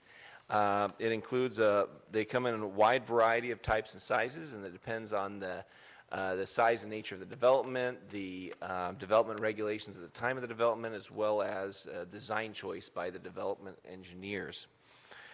Typical facilities include pipes, catch basins, ponds, vaults, tanks, infiltration trenches, and filtration devices. If we could go to the next slide. So private storm systems are, so there are several conditions which a development may be served entirely by private storm systems. And on this slide here, you see a list of not all of them, but some of the larger ones around the city. These are typically residential or commercial developments that are entirely served by either private streets or private parking lots or access ways. So this represents the majority of private storm systems in the city. And as we mentioned, there's approximately 2,800 parcels in UP that fall into this category. If we go to the next slide, please. There is a smaller subset of partial private storm systems, about 500 parcels in that, in which you have a combination of both public stormwater and private. Typically, this is in the case for developments that are served by public streets but have other significant private assets or facilities, which includes developments that have individual roof downspout facilities for lots, or they have large private maintained areas, or most commonly we have properties that have elected to collate their storms facilities in the same location as their required recreation open space of the plat. And in addition, we also have developments that utilize filter cartridge vaults for their water quality treatment that falls under this category. And we'll go into that in a little more detail here later. In fact, let's go over the next few slides and just go over a few examples of what some of these facilities are. So I think is that the first one? Yes. So yeah, go back one. So you have Westgate. This is the property. So we have probably a large segment of the private facilities are open ponds, and this would be Westgate. This is the property behind Fred Meyer, formerly known as the Quarry. It's across 67th from the Harvest Ridge property. They have a large open pond. It's entirely privately maintained and operated. Let's go to the next one. We also have another open pond at, next slide, please. At the Peach Creek Estates. This is a property at just off of Bridgeport, kind of up between 54th and Chambers Lane. But they have a large open pond as well. Next slide, please. This one looks more familiar. This is the Harvest Ridge Pond that we've talked a bit about, and this shows it after the remedial work that the city has undertaken on the homeowner's behalf.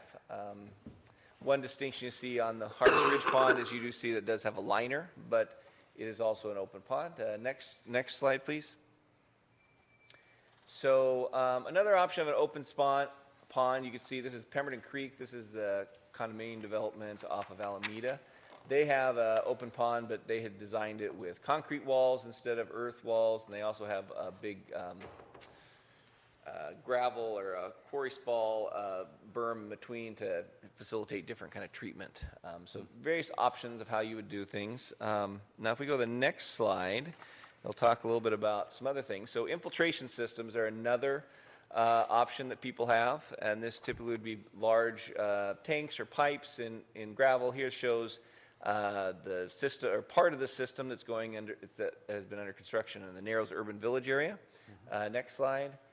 You can see also you have this is, I believe, the infiltration area that went in for where the Chipotle is going in, and so they have a smaller section but similar kind of thing. Next slide, please. So another thing, and I have this in here to talk about one of the challenges that some of the folks have. So this slide illustrates the struggles of one of our neighborhoods, and that's Danbridge. They've been having with their private storm system. So Danbridge, it was developed in the late 80s, early 90s. It was designed to have an infiltration system to handle their storm system. Actually, if we go back a slide real quick to kind of look at the infiltration systems. So one of the aspects of the infiltration system is you have the various sizes, but a perforated pipe that then you have the drainage media around it.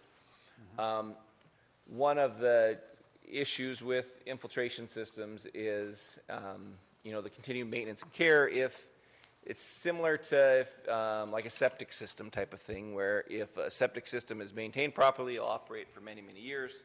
If there are some issues from a maintenance standpoint, you could compromise your drain field and may have to relocate or rebuild a drainage system. So in many cases, if you get if there are some maintenance issues where then siltation or something happens where it goes outside of the perforated pipes, it then would clog some of silts and fine materials could get in within the round drain rock, which then would greatly diminish the infiltration capacity. And that's what, if we now go back to the next slide, that's a little bit of what happened here with Danbridge. There's a couple problems where Danbridge is struggling with, but obviously this is something they've been living with for quite a while. Here's a picture from '99, and it's a similar, this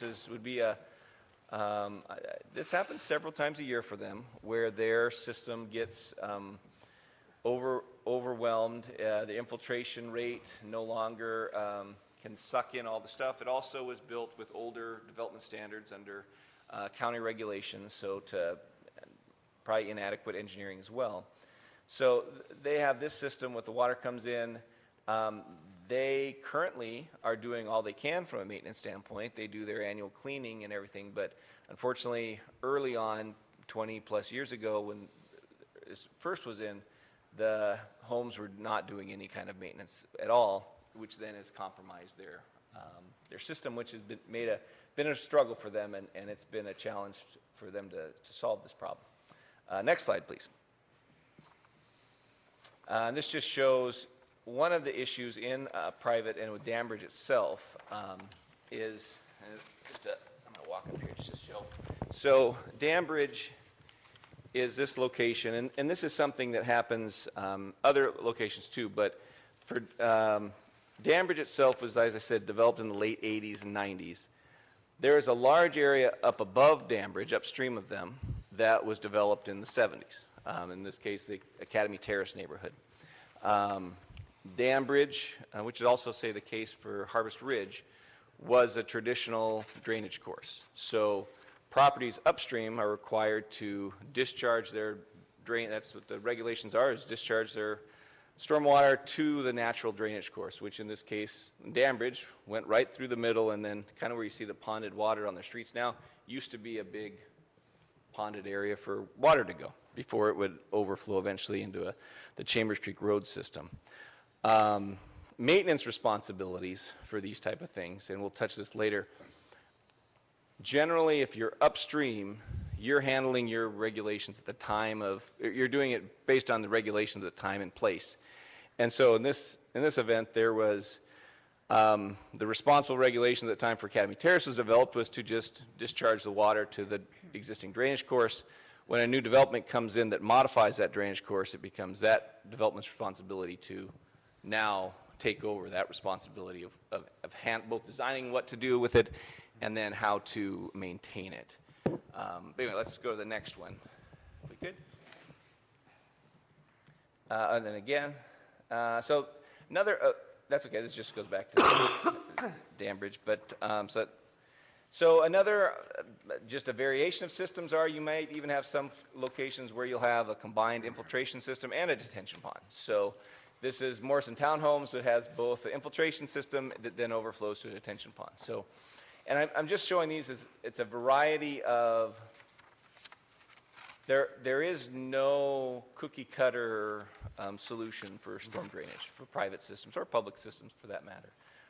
And it all is a variation of whatever is best for the site or however it could be their design choice. Next slide, please. Another thing to think about is developments, private systems come in all shapes and sizes. So, you know, a lot of these, we had been looking, were quite large developments. Harvest Ridge is over 200. Dam Bridge is like 140. So larger developments. But you'll also see private systems. In fact, the most prevalent these days under our current standards are the smaller systems, which would be like a short plat. So this is the short plat called Whisperwood. It's just off of Chambers Creek Road. And then they have a small bioretention detention system that has both treats and slows down the water for their street. But instead of 200 people maintaining this is 4 people. So it's obviously the scale is smaller, but you're spreading it over, spreading the responsibility over fewer people. The next slide, please. So this is where I talked a little bit about that combined storm open space. This is the Knolls. That's that large development off of Orchard that was built a few years ago. And so they have a large underground detention vault that is also located where their open space is. Now, the purpose to co-locate those is obviously to have more developable land, reduce their development costs. But from the city's perspective, we have taken the position that if they were to co-locate a private the storm pond on a private facility, then it needs to be maintained privately because we don't have control over their private recreation space. And so this has happened at the Knolls. Next slide will show you another location. This is Summer Lane. They have their, so underneath this, it's hard to tell, but that's a big detention, underground tanks and detention vault under there. Next slide, please. Here's Cascade Point. This is a development off of Orchard. Once again, they have I think this is an infiltration gallery. It's similar to what the devices that were at the Morrison Townhomes, but that's also in the private area. And then this is Chateaus at Park Place. This is that development just off of Bridgeport, kind of across from Cirque Park. So that's often. Then the other thing we see is, we can go to that one, filter vaults. So often a development will request to use their treatment as filter vaults. Now these aren't necessarily the cleanest looking pictures. They're pictures we've taken in our inspection and enforcement actions. But so because filter media is a fairly labor intensive and maintenance intensive device, we have adopted that for new developments. We will not maintain them ourselves. We have required that we'd rather have a more conventional treatment that would be like a bioswale or some other kind of thing. But the filter vaults, we have required those to be privately maintained if they elect to do that. Once again, that saves a lot of space, reduces development costs to do so, but does put some maintenance responsibility on the property owners or the homeowners. So like example of those, we have some at the Ketchum Knolls, which is off of 44th Street. We have it, Summer Lane also has some of these. And the Knolls themselves off Orchard has these as well. But they are popular, but they do take some maintenance and inspection on that. So now on the other hand, publicly owned and operated ponds are typically just maintained storm system, are usually used in developments that are served by public streets, that are entirely have public facilities, and most of these developments, the plat documents or whatever the development agreements are, will specify if there are any conditions in which these facilities can be assumed, taken over or turned over to the city, most of which will state something that it needs to be brought up to current city standards in order to do that. Now, the benefit of utilizing private storm main drainage systems is a reduced cost of development. This reduced cost typically results in more developable lots, higher increased profits for the developer, and ultimately reduced property costs for the eventual home buyer. The city, and previously the county, has little authority to reject the use of private facilities, provided that the development itself is meeting in conformance to all the development regulations in place at the time. So there are several instances where the city or even the county had even attempted to require public infrastructure in developments, which then have been overruled by the preceding judge, who is referred to as a hearing examiner. And an example of this would be Danbridge. The county had originally required the Danbridge system and the streets to be a public street, and the developer at the time appealed that decision, and ultimately it went against the county and it became a private system. But next slide, please. So talking about, because one of the biggest varieties of storm system really has to do with your development regulations and your permitting. And this will, I'll follow back up on this with regards to some of the questions on fairness and equality that we heard tonight from the public comments. But anyway, the development regulations vary quite a bit. Anything before city incorporation are all clearly both under the county development regulations and county permitting. And typically, this even had a wide range of things, because it was up to the 90s, it was a pretty, as it got closer to the 90s, it started to evolve more of what stormwater regulations were. In the 70s and earlier, basically all stormwater regulations were is, how do you get the water away from us, right? We don't want to flood, and that's it. Starting in the 80s, and it's a little bit hit and miss, but starting in the 80s, it started to have some regulation that tried to replicate pre-developed drainage runoff to try to minimize impacts to downstream properties. And then this became more refined as the years went on, typically resulting in more and more requirements and larger facilities. Now, in 95, when we incorporated, there became a period in which we had an overlap, where there were properties, typically larger developments, that had applications that were already in, that were vested, or in other words, kind of grandfathered into the old regulations at the time. So when you apply for your permit, as long as it's a complete application, you are not held to those, but it's your development right to be able to develop to those regulations, and newer regulations cannot apply with the exception of like extreme health and safety provisions, but those have to be a pretty extreme measure. And so there was probably a period of about 5 years that we had, after 95, that we would have a number of permits that were vested under county regulations, but permitted by the city. But city permitting just meant not that we had an option to do something else, but we had to only administer to what those codes were. And then any ones that made their application after 95 were held to city standards, depending on which standards were then in place at that time. Another thing to note is it was widely considered that the Pierce County storm drainage regulations at the time of incorporations were not up to snuff with what conventional technologies were. And so that resulted in the city adopting the King County standards when we first came into being. But it also meant there's quite a big jump between county standards and when city standards apply. And then another issue is we also quickly, probably about 97, started having a tighter regulation on when the use of private streets. And so like a development, say like a Harvest Ridge or a Danbridge, maybe under today's regulations would not be able to be a large spanning development entirely served by private facilities. But that's also things that change over time where the regulations are in place. So let's go to the next deal if we can.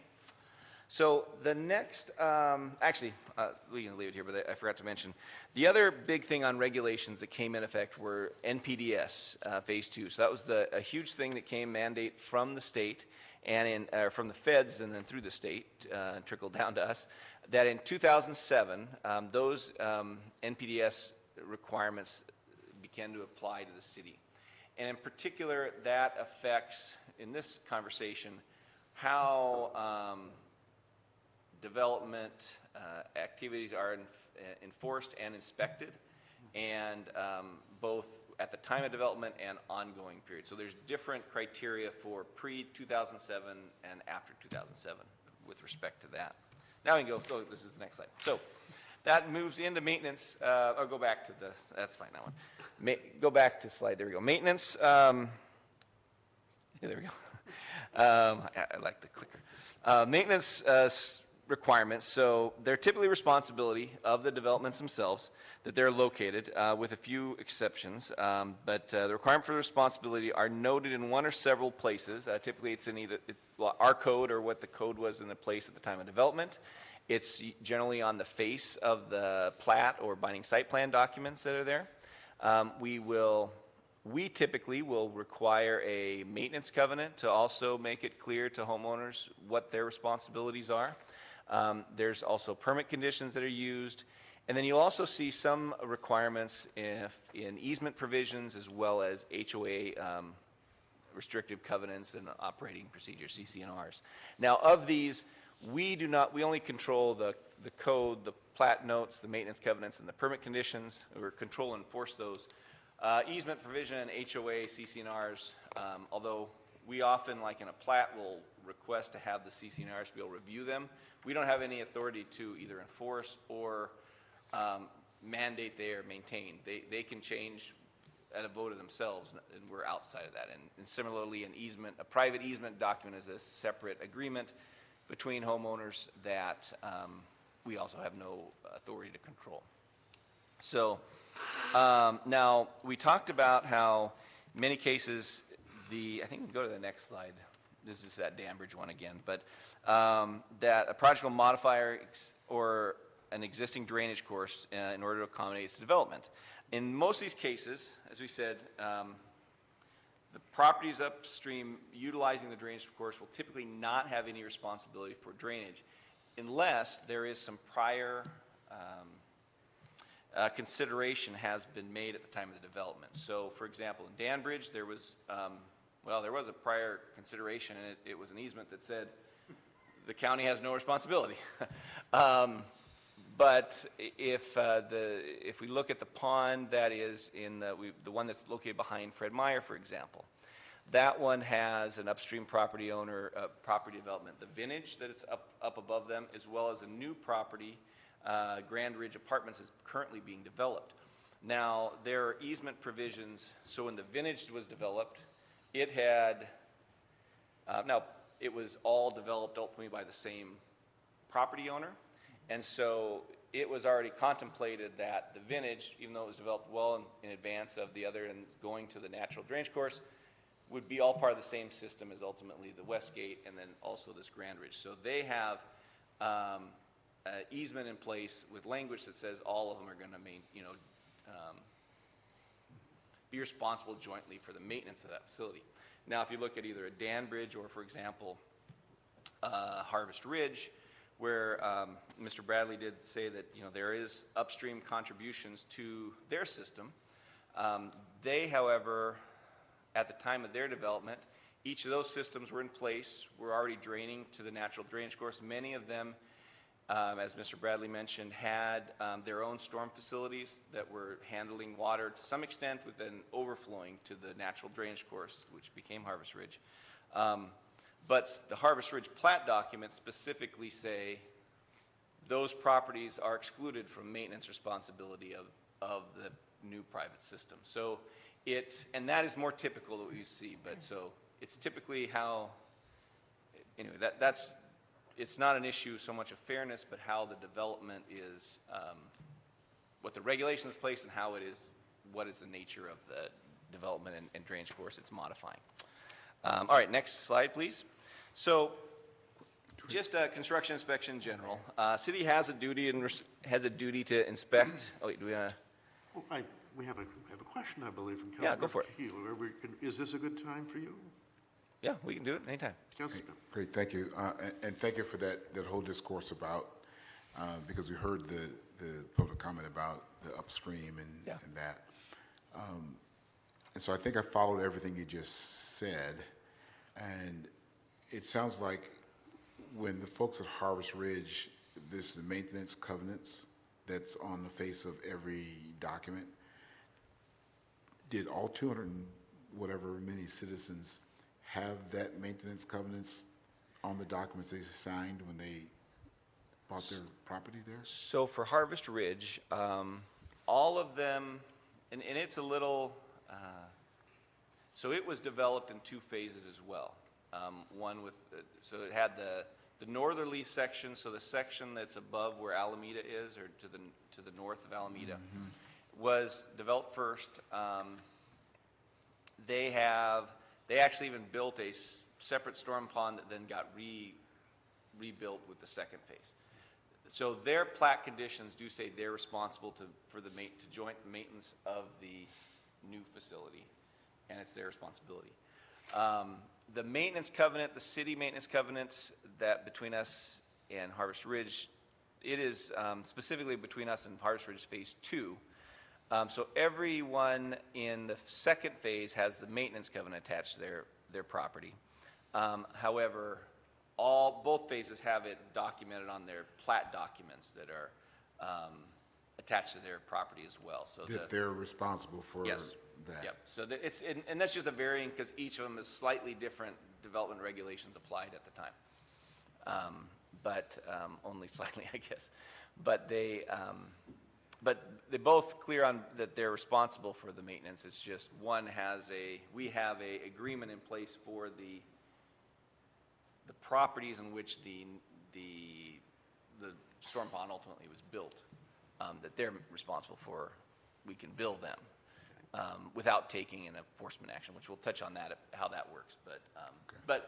But short answer is, to some form, when they bought it, when you buy a property, that's why we want to note these things on the face of your property documents, and so then that's something that's available to all homeowners when they're buying things, to know what kind of conditions apply to a specific development. So that's, and we try to do it in multiple places nowadays, so it's hard to miss. So when you say we try to do it, is that a responsibility of the city to have that on the documents? I mean, who's responsible to make sure that the maintenance covenants is on the face, so that the homeowner or the property owner knows that it's there? Yeah, so typically that would be the city's duty to do that, to put it on there. I don't know if we're obligated always to put it there, but we feel it's generally good practice to put it on as many places as we can. It makes it, if we can note it in our code and note it on the face of their plat, and then have a maintenance covenant, it just keeps reiterating where those are. So that's what our practice is we try to do it as much as we can. Jack, would you mind moving your mic a little closer for me? Yes. Thank you. There we go. That's, sorry. Mayor Pro Tem Figueroa. Thank you, Mayor. Just on that note, Jack, Anybody over here? The HOA, for whatever better words, documents, which includes the rules and the covenants and everything else, they also have all that information as far as the easements and obligations and maintenance obligations and all that, correct? It's my understanding that they typically do, and I believe the Harvest Ridge has something addressing every it. HOA must have it as part of the requirements by the state.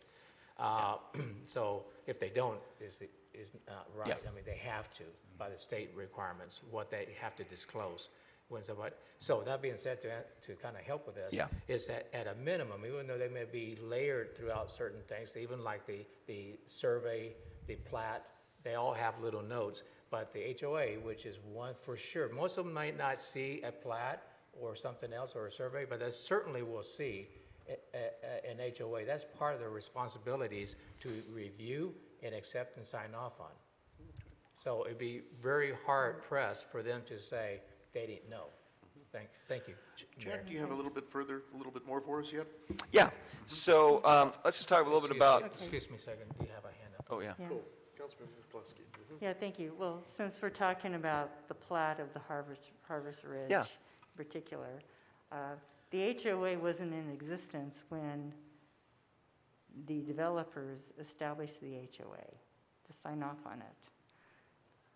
I do Can you have... put the mic up to your... Oh, it's I'm just- sorry. It's really hard to hear you guys. The HOA wasn't in existence when this was done. They did not really sign off on it, but when they purchased the homes and the developer transitioned the established HOA that they did to sign off on this maintenance covenant, they transitioned over to the newly elected residents at that time. So it was, and I have, let's see, and that was in, well, here they said I can't verify this, the first HOA meeting that they had was March 31st, 2003, when the developer transitioned it over to them. Now, on their plot, to Councilmember Keels, I do have a copy of that, so you could see. And it is noted that the city absolves itself of obligations to accept that maintenance of it at any time, as well as the county, even though they have their sewer pipe there and an easement on an extraordinarily steep slope, a soggy steep slope that they had to have a membrane on to support it. They only have just a portion of the easement, a third of the way down from the top down on it. So the rest of it, they really don't care if it's supported, right? Or else they would be having the whole entire easement if they really cared about how to support their sewer pipe into perpetuity instead of transitioning the maintenance and essentially the operations to an HOA, which there isn't any stormwater in our city that has that sort of infrastructure on it. In note, and on this, our mayor, Lorna Smith, signed off on this as well. So my question, and you guys will probably know better than I do, is to why in February 26, 2001, the mayor would sign a plot unless there was a councilmatic action for an exception for this. I'm not really sure, so I would like to have And what is an the answer. what's the document? It's the Oh, plat. that's just the plat. So the mayor would Correct. sign off on the plat. The mayor, yeah. I- So I don't know, Sure, if you wanna I was the mayor, I never had to sign off on one. Yeah, let me field this one for you. Okay. So with respect to plats of neighborhoods, such as Harvest Ridge, platting, I'm grossly oversimplifying here, takes two primary steps. The first step is preliminary plat approval. What preliminary plat approval is, that's a hearing in front of the hearing examiner on the initial application for a plat. That's looking at all the various public health, safety, welfare-related issues addressed in the preliminary plat. If in University Place, we've delegated that authority to the hearing examiner to hold that initial hearing. If the hearing examiner concludes that those requirements are otherwise satisfied at preliminary plat approval, the property owner, in this case the developer, will go forth and build or install the infrastructure and do the platting thing. The second step is final plat approval. And that's what you're referring to, done in February of 2001, I believe. Yes. Right, and it was recorded, I believe, actually like on Valentine's Day on the 14th. Final plat approval is a ministerial action. And what that is simply saying those conditions that the hearing examiner did at some point prior in the past, those have been satisfied, and this meets those requirements. Now, it's noted that it's signed by the mayor. One of the things, just to preview coming attractions that you'll be hearing from your planning commission in the not too distant future, is there's some changes in state law that allow that function to be transferred from the mayor back to a hearing examiner. And council will be talking about that in due course. But the mayor's signature on there is a ministerial act, and I'd be willing to bet that if you look at the council actions in that time frame, council probably approved the mayor to sign off on that plat. But be that as it may, functionally, it's a ministerial act saying the preliminary plat conditions were satisfied, here's final plat approval, and then the plat was recorded for record. So did the mayor at the time have council approval and authority for this specific action? I suspect- Or for comprehensively all private stormwater facilities? Yeah, so the typical process, this would be for any plats. So the plat approval would come before city council, and then it would, ordinance or something would be passed to authorize the mayor to sign it, similar like a contract or something. Okay, That's so the just the involvement. same process Yeah, that we have.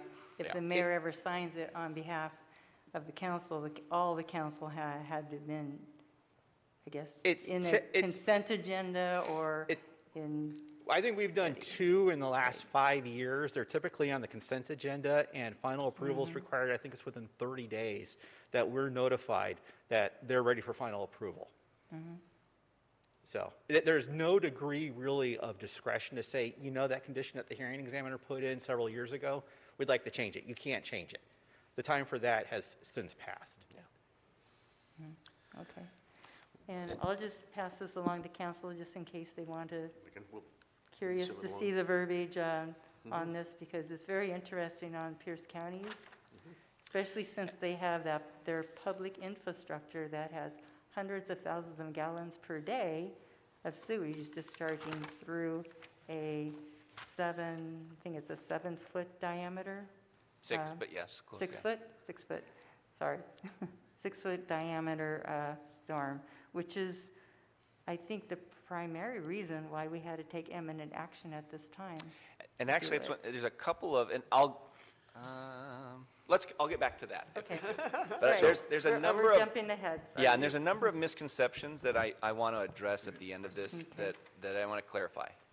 And that's certainly. Then let's march on with that, with your presentation. We'll hear about the items you'd like to address, and then we can take some further questions. Yeah, and just one real quick. I did misspeak. When I referred to Valentine's Day of 2001, that's the date the survey was actually done. It was recorded later, but I'm looking at the survey stamp, just so you're not left with that misconception. Okay.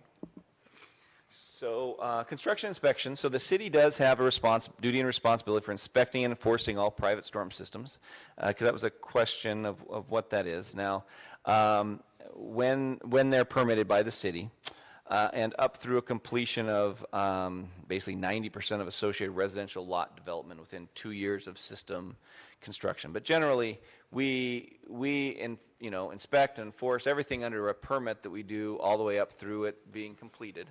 The construction completed, but residential. Now, after this initial construction period is done, the duty to enforce and inspect varies depending on when the development was permitted, and this gets back to the NPDES permit requirements themselves. So in developments prior to 2007, the city's required frequency for inspections and enforcement is really purely a reactionary basis. If we observe a problem, if we see some sort of something going on, then is when we take an enforcement action.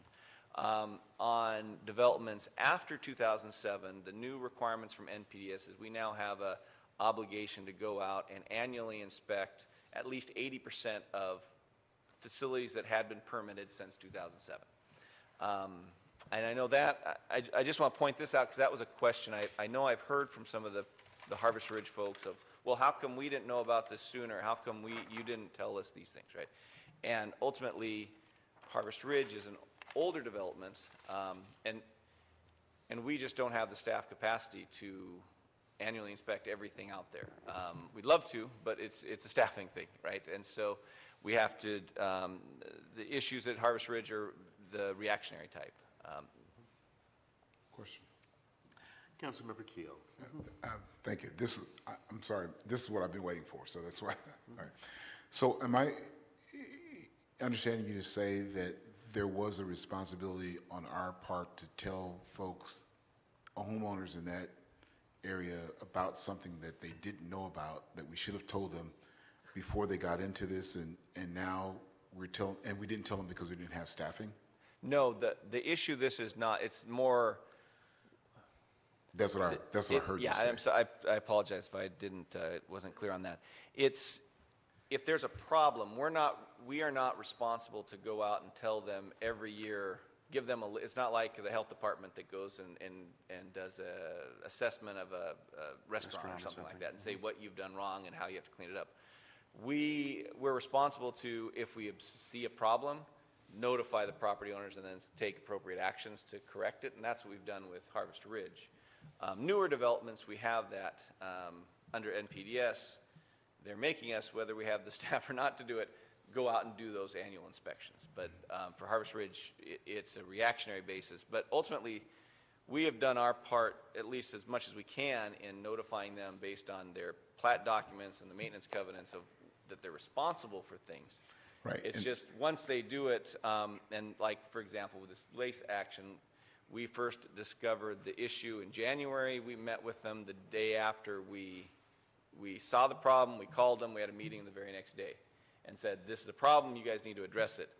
And then we met with them again and again and again. But, yeah.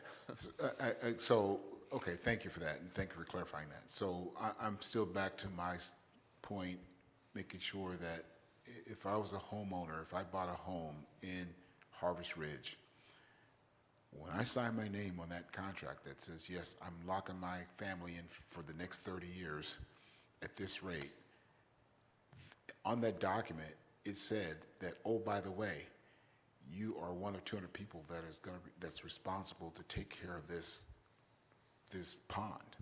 I mean, that covenant is on the documents that I'm signing. It should be.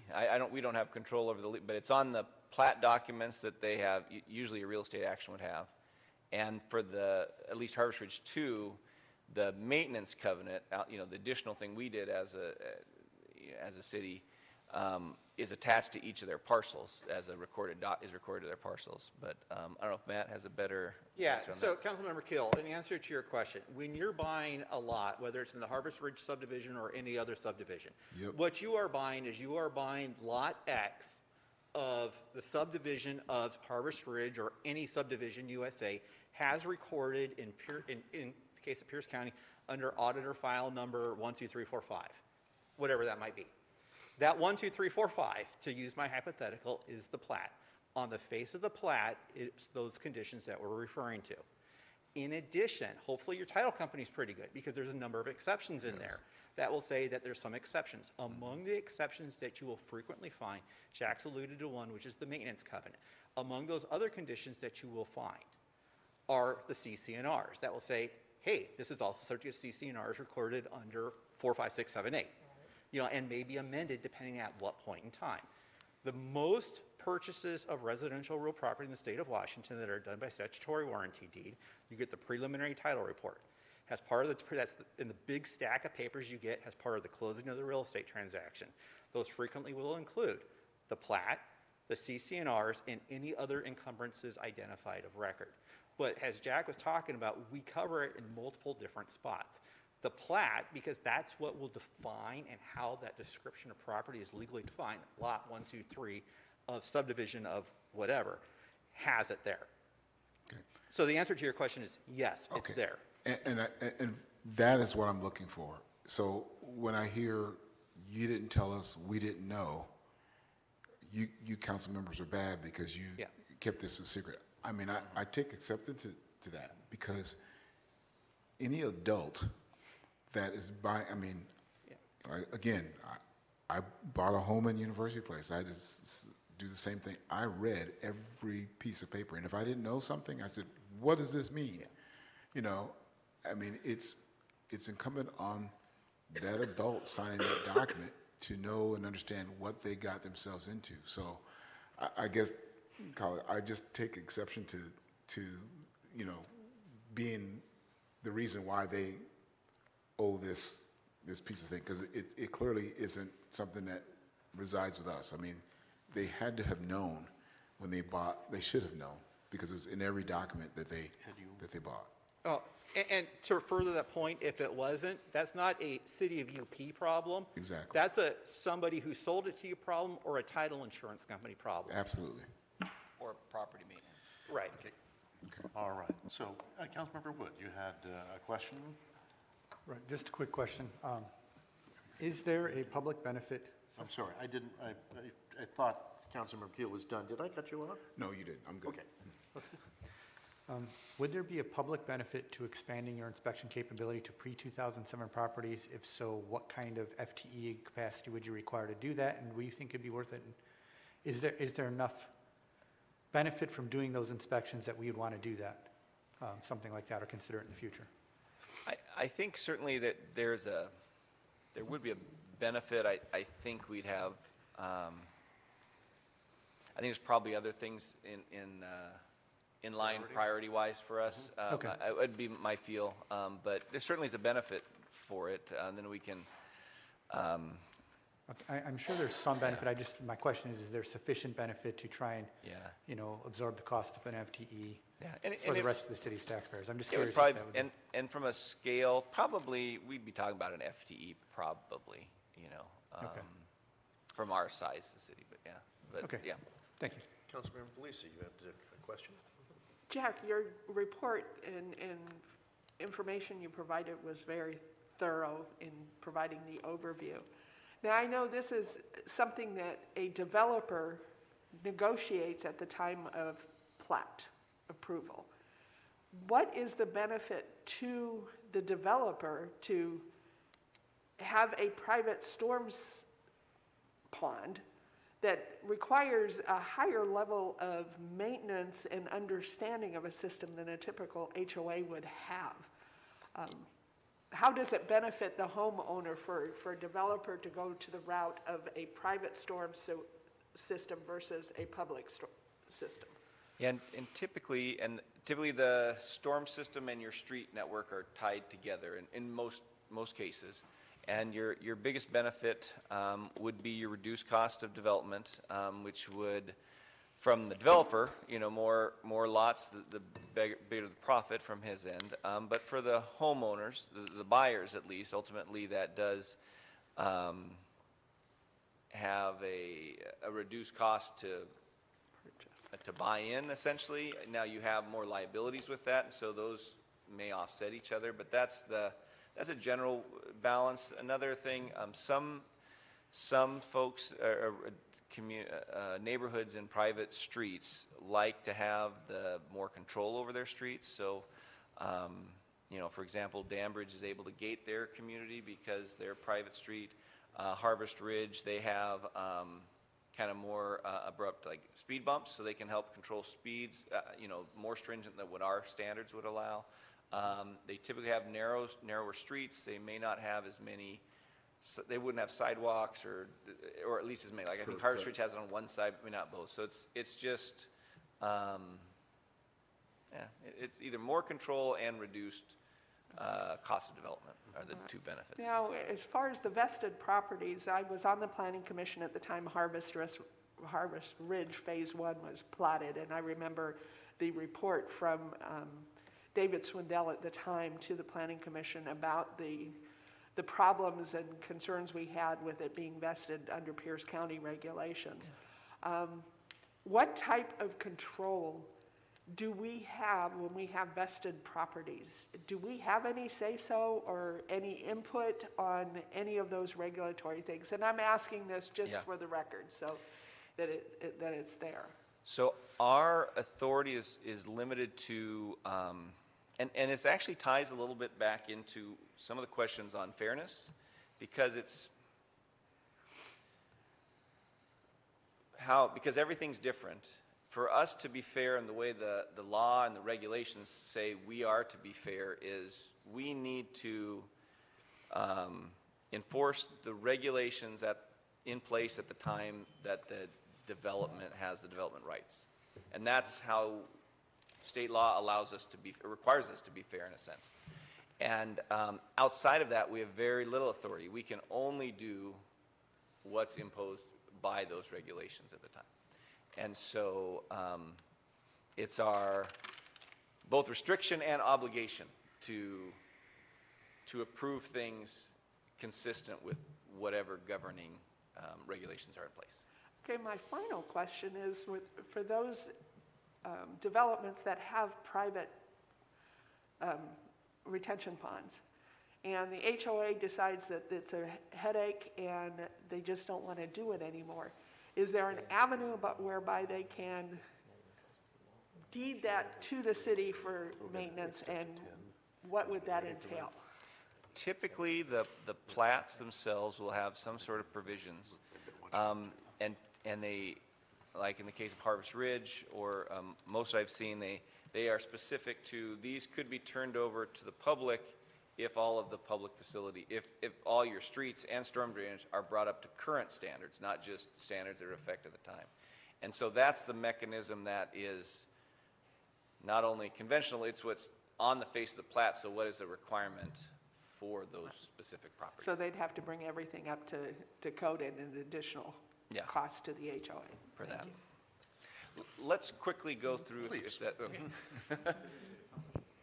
So we, Council, we're going to be, in a few minutes, asking to extend until, I believe, 10 o'clock.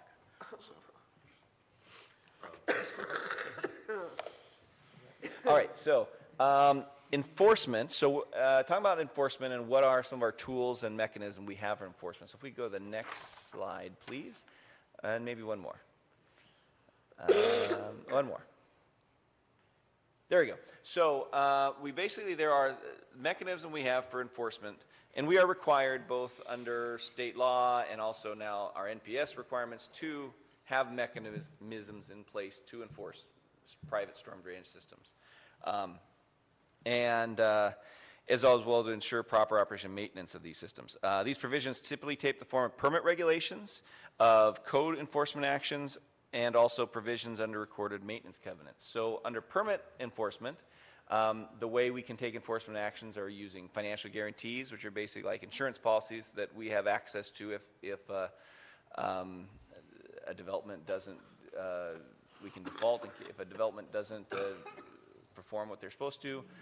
We can also withhold certificates of occupancies, and we also have the ability to assess fines up to $10,000 a day if we wanted to. That's our statutory limit on that. Going to the next slide, our code enforcement. We have a little more tools, or different. So we have the voluntary correction agreements, which is our preferred alternate tool. It is generally a amicable agreement of ways for the enforcement to go forward without going, enable us to avoid doing other things, avoiding fines and other more onerous type of things. It's basically a contract, but showing that they're voluntarily complying with their provisions and they're going to agreeing to remedy the situation. There's also similar fines that we have under the permit conditions, which we could be up to $10,000 a day. We also could do a civil violation, appeal, take it up to hearings examiner, which he would issue a assessment or a order for compliance.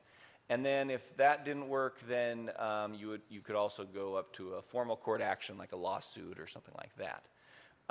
And then the next slide is maintenance covenants. And what a maintenance covenant is, why we like these, is they are a streamlined process. It's already a pre-executed agreement that says this is, you agree to do it, these are the terms, and so forth. It has a private property commitment to do the work.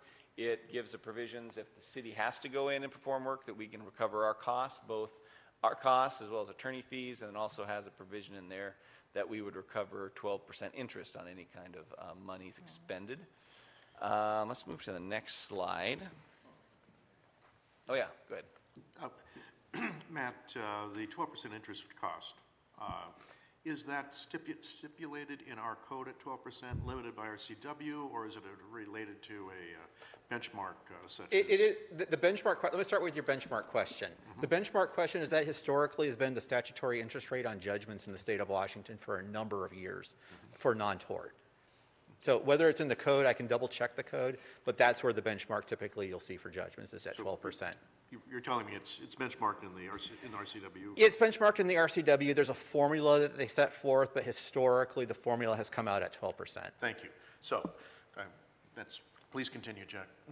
And this just shows some examples of some enforcement actions that have taken place over the years. I didn't want to make it sound like, Harvest Ridge is most recent. They're not the only folks that things have happened. There's and a lot of times you have pond slope failures. You had the top in the corner was an issue that happened during permitting of Crystal Creek Estates. You see the lower area, that's the Westgate Pond. They had some slope failures, although it wasn't during their permitting. It did have near the time of Fred Meyer permitting, but and then of course you have Harvest Ridge to the right. Next slide. It shows a little bit of what the scope of what was done at Harvest Ridge, just because I know that we've talked a little bit about. But so you have before and after. So one of the issues at Harvest Ridge is their swale of the stuff coming into the pond was Thank you. This is a good reminder right now. If you don't mind, we're going to take just a moment and have an extension of the meeting. So do we have a motion to extend? Yes, this is Mayor Pro Tem Figueroa. Make a motion to extend our study session to 10 p.m. Our study session and meeting until 10 p.m. We have an executive. Excuse me, meeting. study session and meeting to include the executive session. Thank you. Is there a second? Reluctantly, this is Councilmember Belisi. I'll second. Okay. All those in favor signify by saying aye. Aye. Aye. Those opposed? Opposed? Okay, but the motion passes by majority. So, all right. Thank you. So on the left, you see that their swale coming in was completely overgrown, although you can see a little bit of their riprap on the bottom, but the overgrowth was actually ultimately caused the problem of their slope. So this is supposed to be a grass-lined swale coming in and free of obstructions and barriers. The trees and so forth undermined the roots, undermined the liner and the spillway, and allowed all the water from upstream in their entire development, instead of running on top of the liner, to run underneath the liner and wash it out. Next slide, please. And then this shows what the before and after for where the issue was. So in the left, you see the various trees that were in the slope or in their swale. You had a large amount of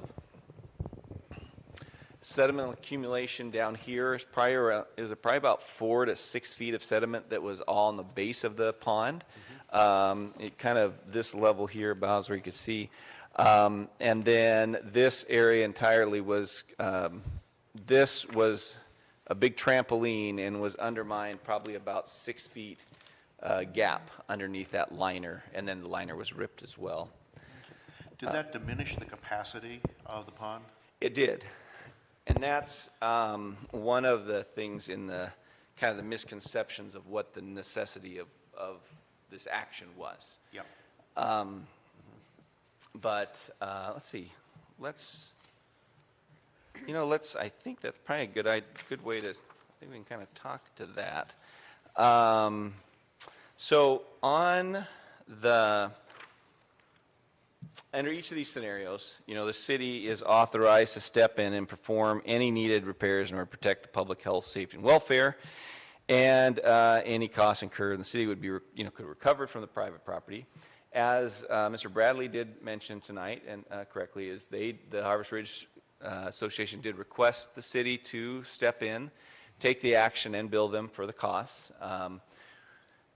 They asked 3 separate times. I advised them each time that I wouldn't recommend that because we are more expensive than it would be for them, because we have public bidding requirements, public contracting requirements, prevailing wages, all that sort of thing, and all of that is quite a bit more, usually about 20 to 30% more expensive than a private entity could do. Now, they did request, ultimately, they just, I think through no fault of their own, they didn't have the capacity to take on the project, and so ultimately, through their attorney, they did request in July for us to do it, and had agreed that they would, for us to bill them on that. But I want to talk about some of the misconceptions with respect to Harvest Ridge. So one of the things that has been probably most prevalent has been the sewer. And so, certainly the fact there is a sewer main there, there's no question. One of the things is the sewer main, and I think this is an important distinction, is the sewer main was in place before the development happened, as was their easement. And so there is a sewer and an easement across this property. The easement had specific provisions in which it could allow work around it to happen. And so the developer at the time, with this development, basically was able to use his property to the extent of those easement provisions. So that was not something that the city had the ability to say, no, you can't do that. That wasn't that was not ultimately the ability of the county, whose facility was there, to say, no, you can't do that, because this easement was in place.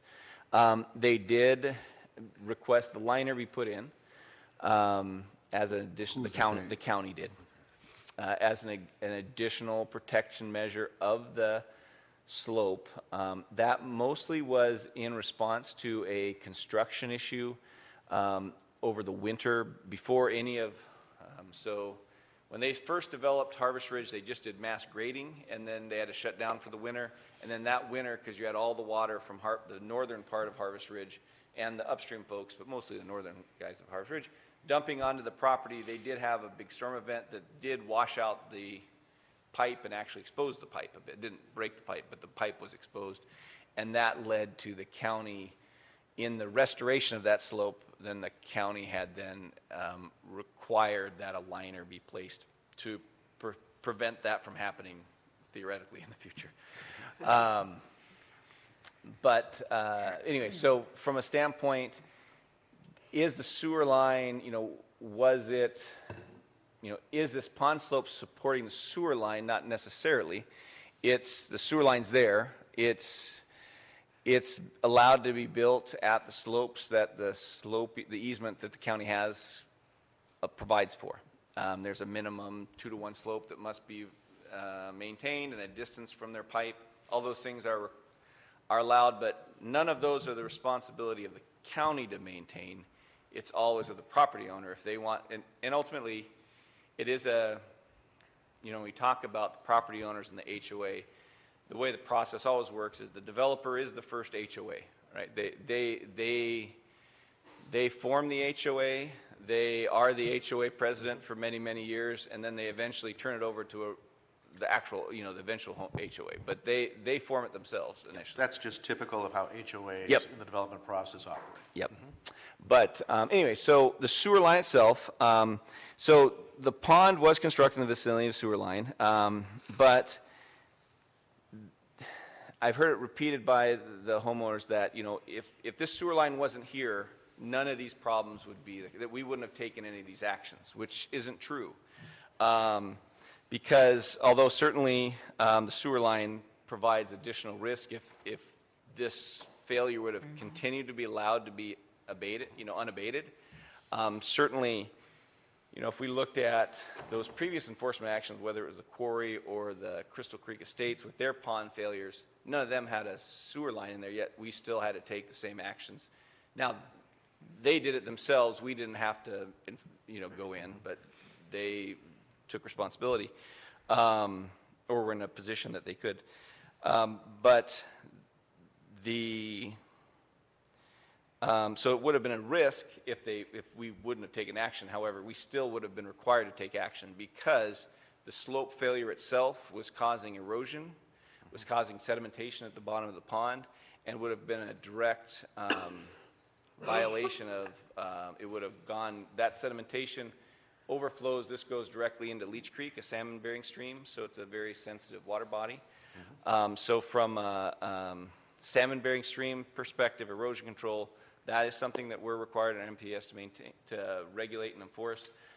In addition, all the sediment that settled on the bottom of the pond reduced not only the pond capacity by the volume of the sediment that got washed out, but also a key element of this design is infiltration.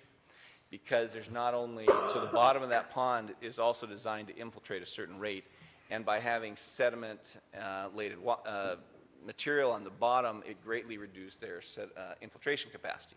So each of those are aspects. And then in addition, their treatment facility was completely compromised since they had it all overgrown. If I may, Jack, just in short, you're saying even if the sewer line wasn't there, the city would still take this enforcement action? Yeah, it made no difference. The county wouldn't have been grumpy, but we still would have taken the exact same action because it's ultimately, we wouldn't have a choice. And what made us take the impetus for us to take the action when we did is we waited the absolute longest possible time until we didn't have any more time left to get this done before the wet season started, right? Because we wanted to give the property owners as much possible time to come up with it, to do it themselves. And that notice began in January 21st. And we took the action in August. We started. Yeah. But we agreed to With October 1st essentially being the start of it. Yeah. Or 15th, I think we said. Yeah. But anyway, so that's, for the sewer, that's the big thing that I want to talk about there. Another thing that they talk about from a standpoint of, is this an additional tax that's being imposed on them? I've heard that a couple times. This is some additional fee or tax that we're imposing. And once again, all this is a, it's a reimbursement cost that the city has incurred on behalf of the homeowner association, and ultimately at request of the homeowner association as well. And so that in itself wouldn't be an additional tax. It's just a reimbursement. And we did have, although they haven't executed it, there was a voluntary correction agreement that we did. Matt had negotiated with their attorney that would have allowed for a much longer payment period of time, and also a waiving of any of the interest and attorney's fees associated with this, and even extension. So I think the initial one was into May for them to pay it, and it also allowed for an extension that could have gone any period of time as long as they're showing good faith effort in securing financing. So I think that's another thing that the agreement that we've put forward was, one, kind of requested by them through their attorney. Now, we don't have control over what their attorney communicates to them. All we can do is communicate with who they select to represent them. But that was, whether they sign that agreement or not doesn't diminish our ability to do the action. We already had the maintenance covenant in place. That's an agreement that says this is what we're doing. And in absence of that, we have the plat conditions that also say this has to be maintained and these type of things. So that's another one that I address. And then from a standpoint of, I think we've touched about it a bit, but fairness. And it's really just, because everything's different, and like I mentioned to Councilmember Belisi, is, the way the law asks us to treat people fairly is you have to treat them per the regulations in place at the time of their development. And that's how we're allowed to be fair. It's not that everyone pays exactly the same, because not everybody's situation is the same. And if you bought a house that was built in the 60s, more than likely you have zero costs to storm drainage, right? Because that's just how it was. But you may have other advantages or disadvantages depending on your property, and your value may be increased or decreased because of that. Another question that comes up is, can we or should we assume these responsibilities, this type of infrastructure? And kind of the answer is, the first, can we? Maybe. Should we? Maybe not. Or probably not. And what I mean by that is, yes, we do have the authority to assume certain infrastructure or private property, provided there is a public benefit and interest in doing so. And if we can't pass that public benefit test, then we do put ourselves at risk of the gift of public funds, of not, of having to, we're doing a gift of public funds, which we're outright prohibited from state law. And I know Matt can expand on that a bit. It's from the state constitution. And the state constitution prohibits gifting of public funds, which usually looks at it with a donative intent. There's one provision in the state constitution that allows for a potential limited exception in the context of stormwater. However, even when those funds are so expended by the governmental entity, there's an expectation built into the state constitution that the government gets its money back with liens and the like. So, as Jack talked about, I seem to be rubbing off on the can you, should you. Pick one. It doesn't. You have to be able to satisfy both.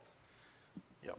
All right. Good. Jack, are there other inconsistencies? And then the only other thing is, I know, and I've heard this a couple times from Mr. Zelt, is that there's a perception that there was something done improperly when this was approved originally, right? So I think he mentioned tonight, if the city council had done their job in 2001, then this wouldn't have happened. Well, the council and the staff, whatever was done at that time was held to what the law required them to do. And in review of all the documents I've seen, everything was done fine. In fact, the fact that it's noted quite well, this is one of the better noted plats of what the requirements are, would indicate that they did a very good job in enforcing what they could. But at least I couldn't find any impropriety, and I don't even think there would be an ability for the city at that time to have not allowed this to happen. And so that's I think a distinction that is important to know too. If you were to look at it from the lens of 2001, it was the choice they had to make. Yeah. Yes. Okay. All right. Now we have a couple of questions or in comments on all sides. I wanted to touch on anything else, Jack, before I talk for a couple minutes. I think that covers. Yeah. Okay. So what we wanted to get to tonight was to share some information. I guess you could say the other side of the story. Give us all some common information as well, and the public, and hopefully the property owners and residents of Harvest Ridge as well. We've heard a fair amount from them. I understand that. I understand what they're looking for. Now we have some additional information and more of a chance to get that out. I have a number of questions, but I also am trying to think about the rest of our meeting. Nonetheless, let's see.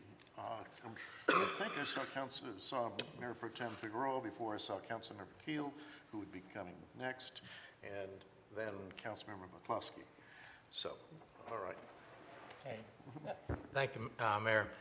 I was leaning toward what you just said, and being conscious of the clock, plus the fact that we still have a very important executive session. This is an educational clarification of the facts. We could go on easily with just a couple of individuals here for another hour. This wasn't a study session for a resolution. It was a study session for education. I think that I'd like to propose that any other clarifications that any council member have, they get with the staff individually to get that answered, and so that we can move on with our meeting. Otherwise, this is not going to work tonight with what we have to do. Well, I'd like to see if we can keep our comments quick and move forward, but Councilmember Keel. Yeah, thank you, Mayor, and I understand what Mayor Pro Tem's talking about, but I do think it's good to get this on the record, right? Because it's been pent up, at least in me, for a while, and I want to get stuff on the record. Thank you for your comment about whether or not the council did it correctly back in 2001, and I heard that, as I'm sure we all did, but the sense that I got, he was more talking about there probably, it almost felt like he was saying that there were options, you know, and I'm thinking that if there was a way that we could have forced the builder to take a different view, meaning not having that stuff on the face of the plats that says every new person that buys a plat owns the maintenance of this. I think that's what he was getting at, where that would go off to somebody else. And I don't know who else that would be, but it wouldn't be the people that just bought the property. And I think ultimately, legally, it would still be their responsibility because they would own the property. Just having the extra notes on it is just a way to make it more in the forefront that they're aware of it. So I don't think from that standpoint, legally, I don't think there was a way, like, are there options? I don't think there were options from the city side. There are options on the developer side, and there always are, but we could only control, or the city back then could only control enforcing what those rules and regulations were. And so there weren't any options from this to not allow it to be private. So let me ask that question a different way. Last point. Given the rules that were in place in 2001, there was no way that when the developer was developing this property, that the city or the county could have owned that pond in the outset. There wouldn't be, in absence of having public streets and public infrastructure, there would be no public interest in doing it. And so then I don't think it would pass that public benefit test. But if the city did own the public street and the public infrastructure, then we would have. Then we have a conversation, at least back in circa 2001 or earlier when preliminary plat. And we probably didn't have that conversation because the developer wanted to keep all of those things private. Yeah. And I do know the city at the time, because of what, if it would have been applied for in 2001, it would have been required to be public streets. So the city's desire at that time would have been to have public streets and public infrastructure. We just were not allowed to do it. Because the developer wanted to keep it private. Yep. Okay, thank you. Thank you, Mayor. Councilmember McCluskey. Okay, thank you, Mayor. One thing that's different about Harvest Ridge is the sewer pipe. It was built, and you said it was on a 2-to-1 slope? That was the provisions in the easement that it could be, it must maintain a 2-to-1 slope above it. Right. Not that it was built on one side is pretty steep. If you were to look on top of it, I mean, it's incredibly steep. Yeah, we did check And with the rebuild, typically it's they- 2-to-1. Yeah, we're looking at all the other storm ponds, and they're pretty shallow. I looked up some others in the region and everything, and they're built at a 5-to-1 vertical slope, so it's not that high, as extensive as the one side of the Harvest Ridge, where it has a public vested interest in that sewer pipe going all the way across, that Pierce County allowed to happen as well. But once again, it's not they allowed to happen, they were required to have. They had an easement that they acquired that had specific provisions in it, that as long as the developer had met those provisions, that was his right to do. And so it wasn't that they allowed it. Platt tells me that there were going to be issues. That's why they were washing their hands of the maintenance and operations of their sewer pipe on that stretch in that retention pond. Because if they were assured that there was a stability of the sewer pipe, why would they have that provision in the plat? And which provision are you talking about? The 2-to-1? No. I don't have my glasses on, so I can't really read it, but it's pretty strongly stated that the HOA is going to be responsible for the operation and maintenance of the sanitation sewer system? That's, I- the I public s- should be, That might be of the individual systems, I'm not Individual sure. collection I systems assume would it's be- the collection in the private streets is my assumption there. Yeah. It wouldn't apply to their main sewer main that was in existence at the time. So that would be the probably what the private? regulations at the time were also. Nowadays, they would require it to be public, probably.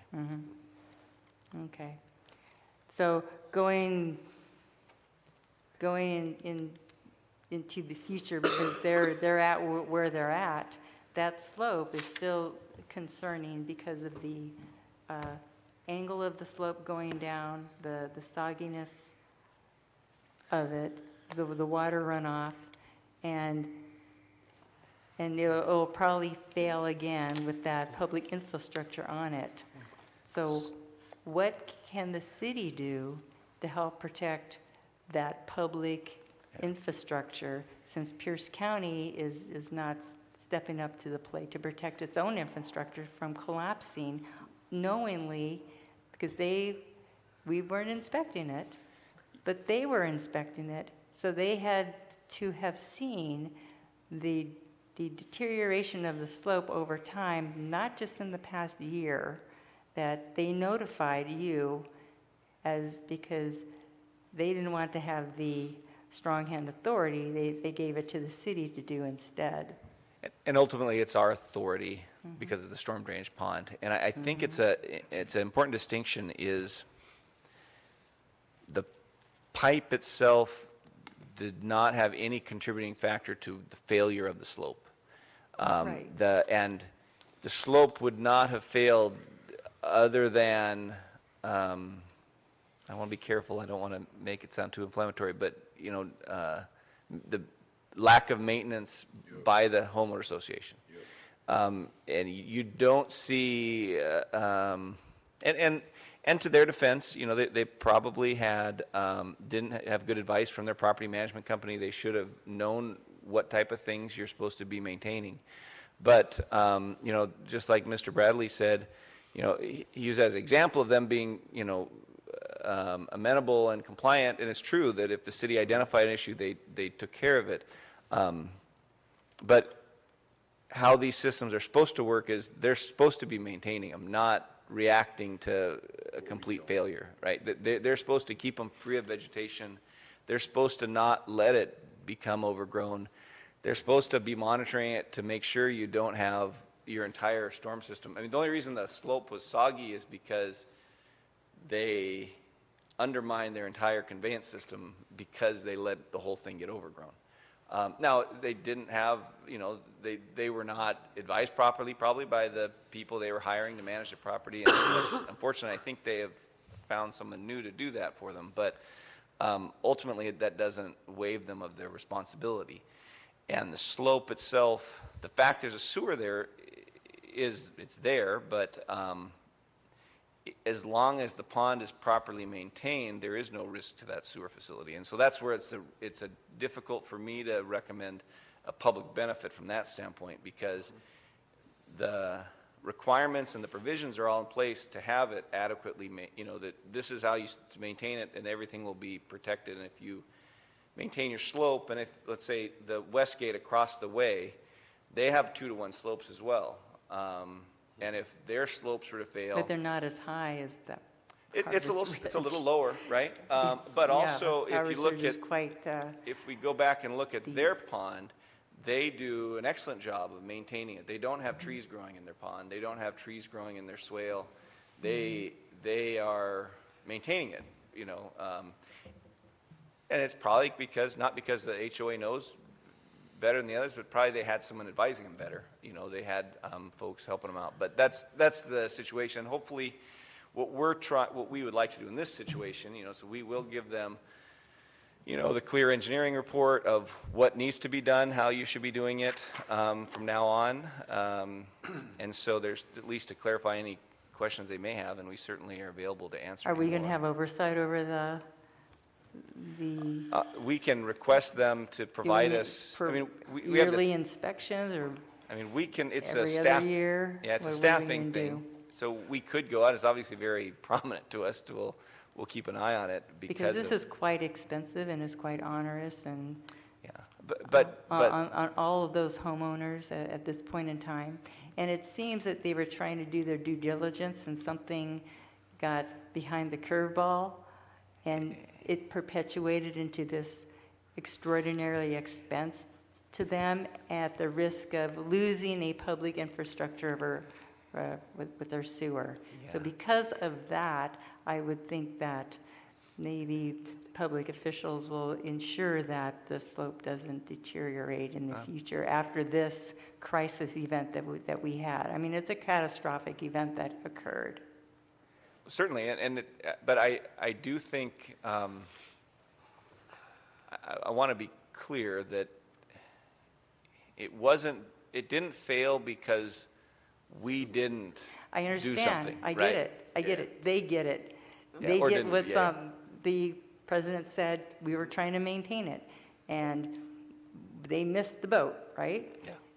So I'm concerned as a public official that sewer pipe doesn't collapse and crack and create, more damage, more harm.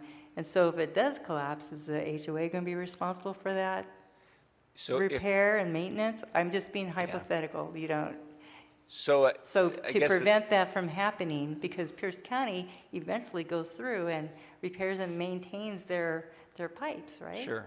So why? the main thing is, it's not because of any maintenance that the county didn't do that this caused. No, right? I didn't say that. I said, they do. They go and maintain and repair and ensure the operations of that big sewer pipe. So my question is, going from now into the future, how is Pierce County Sewer, Pierce County and the City of University Place going to ensure that the deterioration of that slope doesn't happen to become a catastrophic event like it is today? Yeah, well, and I guess use this year's event as an example, right? So even with our, the processes we had in place, we took the actions necessary to prevent that from happening, right? Yes. And so now it's more, we are, certainly it's on everybody's radar now, right? And and it should be on theirs too, should right? have been inspected, But it was inspected by Pierce County, and they really didn't. I don't believe, and I'm going to be very careful on how I'm going to say this. When they did their annual inspections and they went out there, they must have noticed something going on with that slope prior to their report of to the city to go and do an emergent action, because the trees didn't just collapse overnight. The slope didn't collapse overnight. The undermining didn't happen overnight. It happened over time, and so they've had to seen it a few years back before it became such a crisis for having the city to, go in and have to take emergent action on this. It certainly was at least from a standpoint of from when we were first aware of it, because we noticed it first ourselves, and then we notified the county. But from January to February, it was shocking, the deterioration that happened. From February to March, continuing shocking. So then, I don't know from that trend, say, October to January, it may not have been as apparent, right? It could have been something where it just all of a sudden it hit critical mass and it went. But that's, it's hard to say. Ultimately, kind of like us, the responsibility to inspect and maintain the facility is not ours and not the county's. It is the homeowner association. And I do think they clearly understand that now. They don't like it, but they certainly understand it. So that's perhaps one of the ways that we get appropriate assurance as well. Councilman McCluskey, I have one other council member that would like to. Okay, I'm done. Thank you. Okay, thank you. But any additional, I'd be happy to talk to you. Okay. Right, Councilmember Wood, do you have something briefly? It is hopefully very brief, because actually I don't think the subject matter expert's in the room, but is there a state bond bank or other form of public financing option that the HOA can go to that would give favorable terms for financing the current debt so that they're not paying it all by, say, May, which I believe the current agreement that they haven't signed says. Is there any option like that available? So I don't know of any low, like low-interest loans. Usually, those are oriented toward communities of low income. So there are programs out there for private homeowners to do things, but they usually would be at a level that this HOA doesn't qualify for. Okay. Not that, it's just, usually it's geared toward lower income groups. So their financing option is strictly just normal bank financing for any other private corporation entity or anything like that? As far as we understand. Okay. But that's outside of our control too. But I know it's outside of our control. I understand there's financial Yeah. impact if there's a way to not mitigate it, but ease it over time. Yeah. So, I'm all not right. aware of Thank you. anything, at least. That's all I have. All right. Well, thank you. So, thank you, council. I know this is an important subject for us, for the residents of Harvard's Ridge, and also for our community at large, particularly if somehow we're thinking that the other roughly 34,000 people should pick up a piece of this bill. Yeah. So that's one of the things that kind of rattle around. In any case, it's, I believe, time for us to move to our executive session. And it is an important meeting, and it is going to be kind of a culminating event for our annual processes that we have here.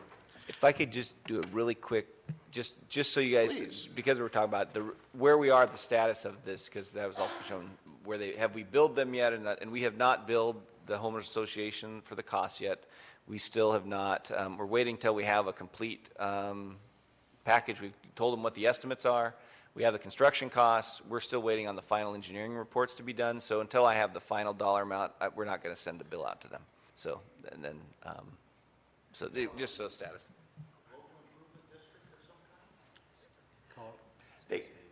That could be a possibility if they vote. So, Yeah.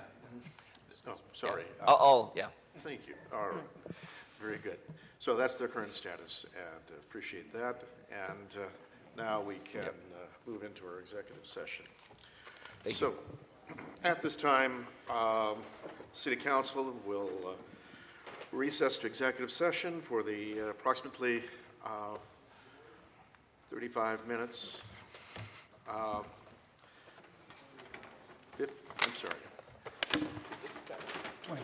25 minutes. Approximately 25 minutes, which time we will return and extend if necessary or complete our meeting. This is for the purpose of RCW, or per RCW 4230-110, Section 1, Subsection G, to review the performance of a public employee. Any action on this issue will be taken only during regular open City Council sessions. Thank you.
right, let's see. We are going to extend the executive session for 5 minutes until 10:05.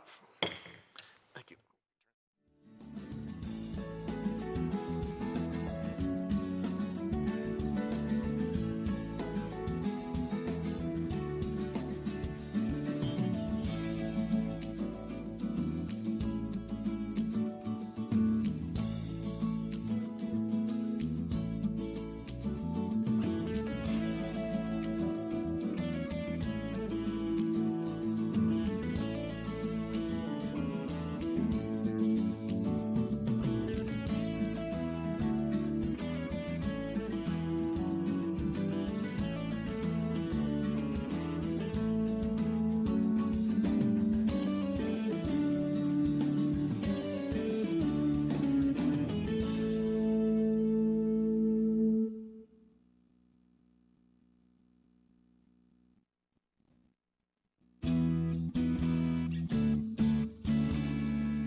Okay, we're extending our executive session until 10:15.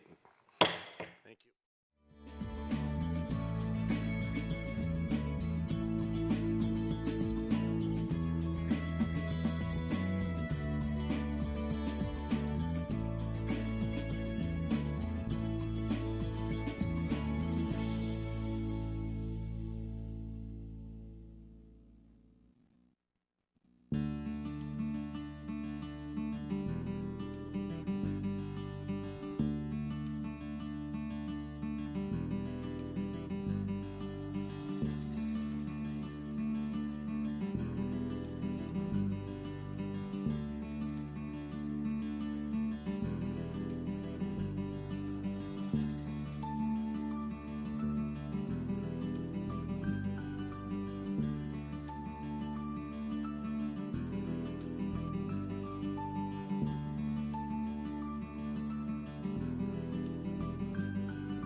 It's actually 10:10, and this evening's meeting for December 5th, 2022 is adjourned.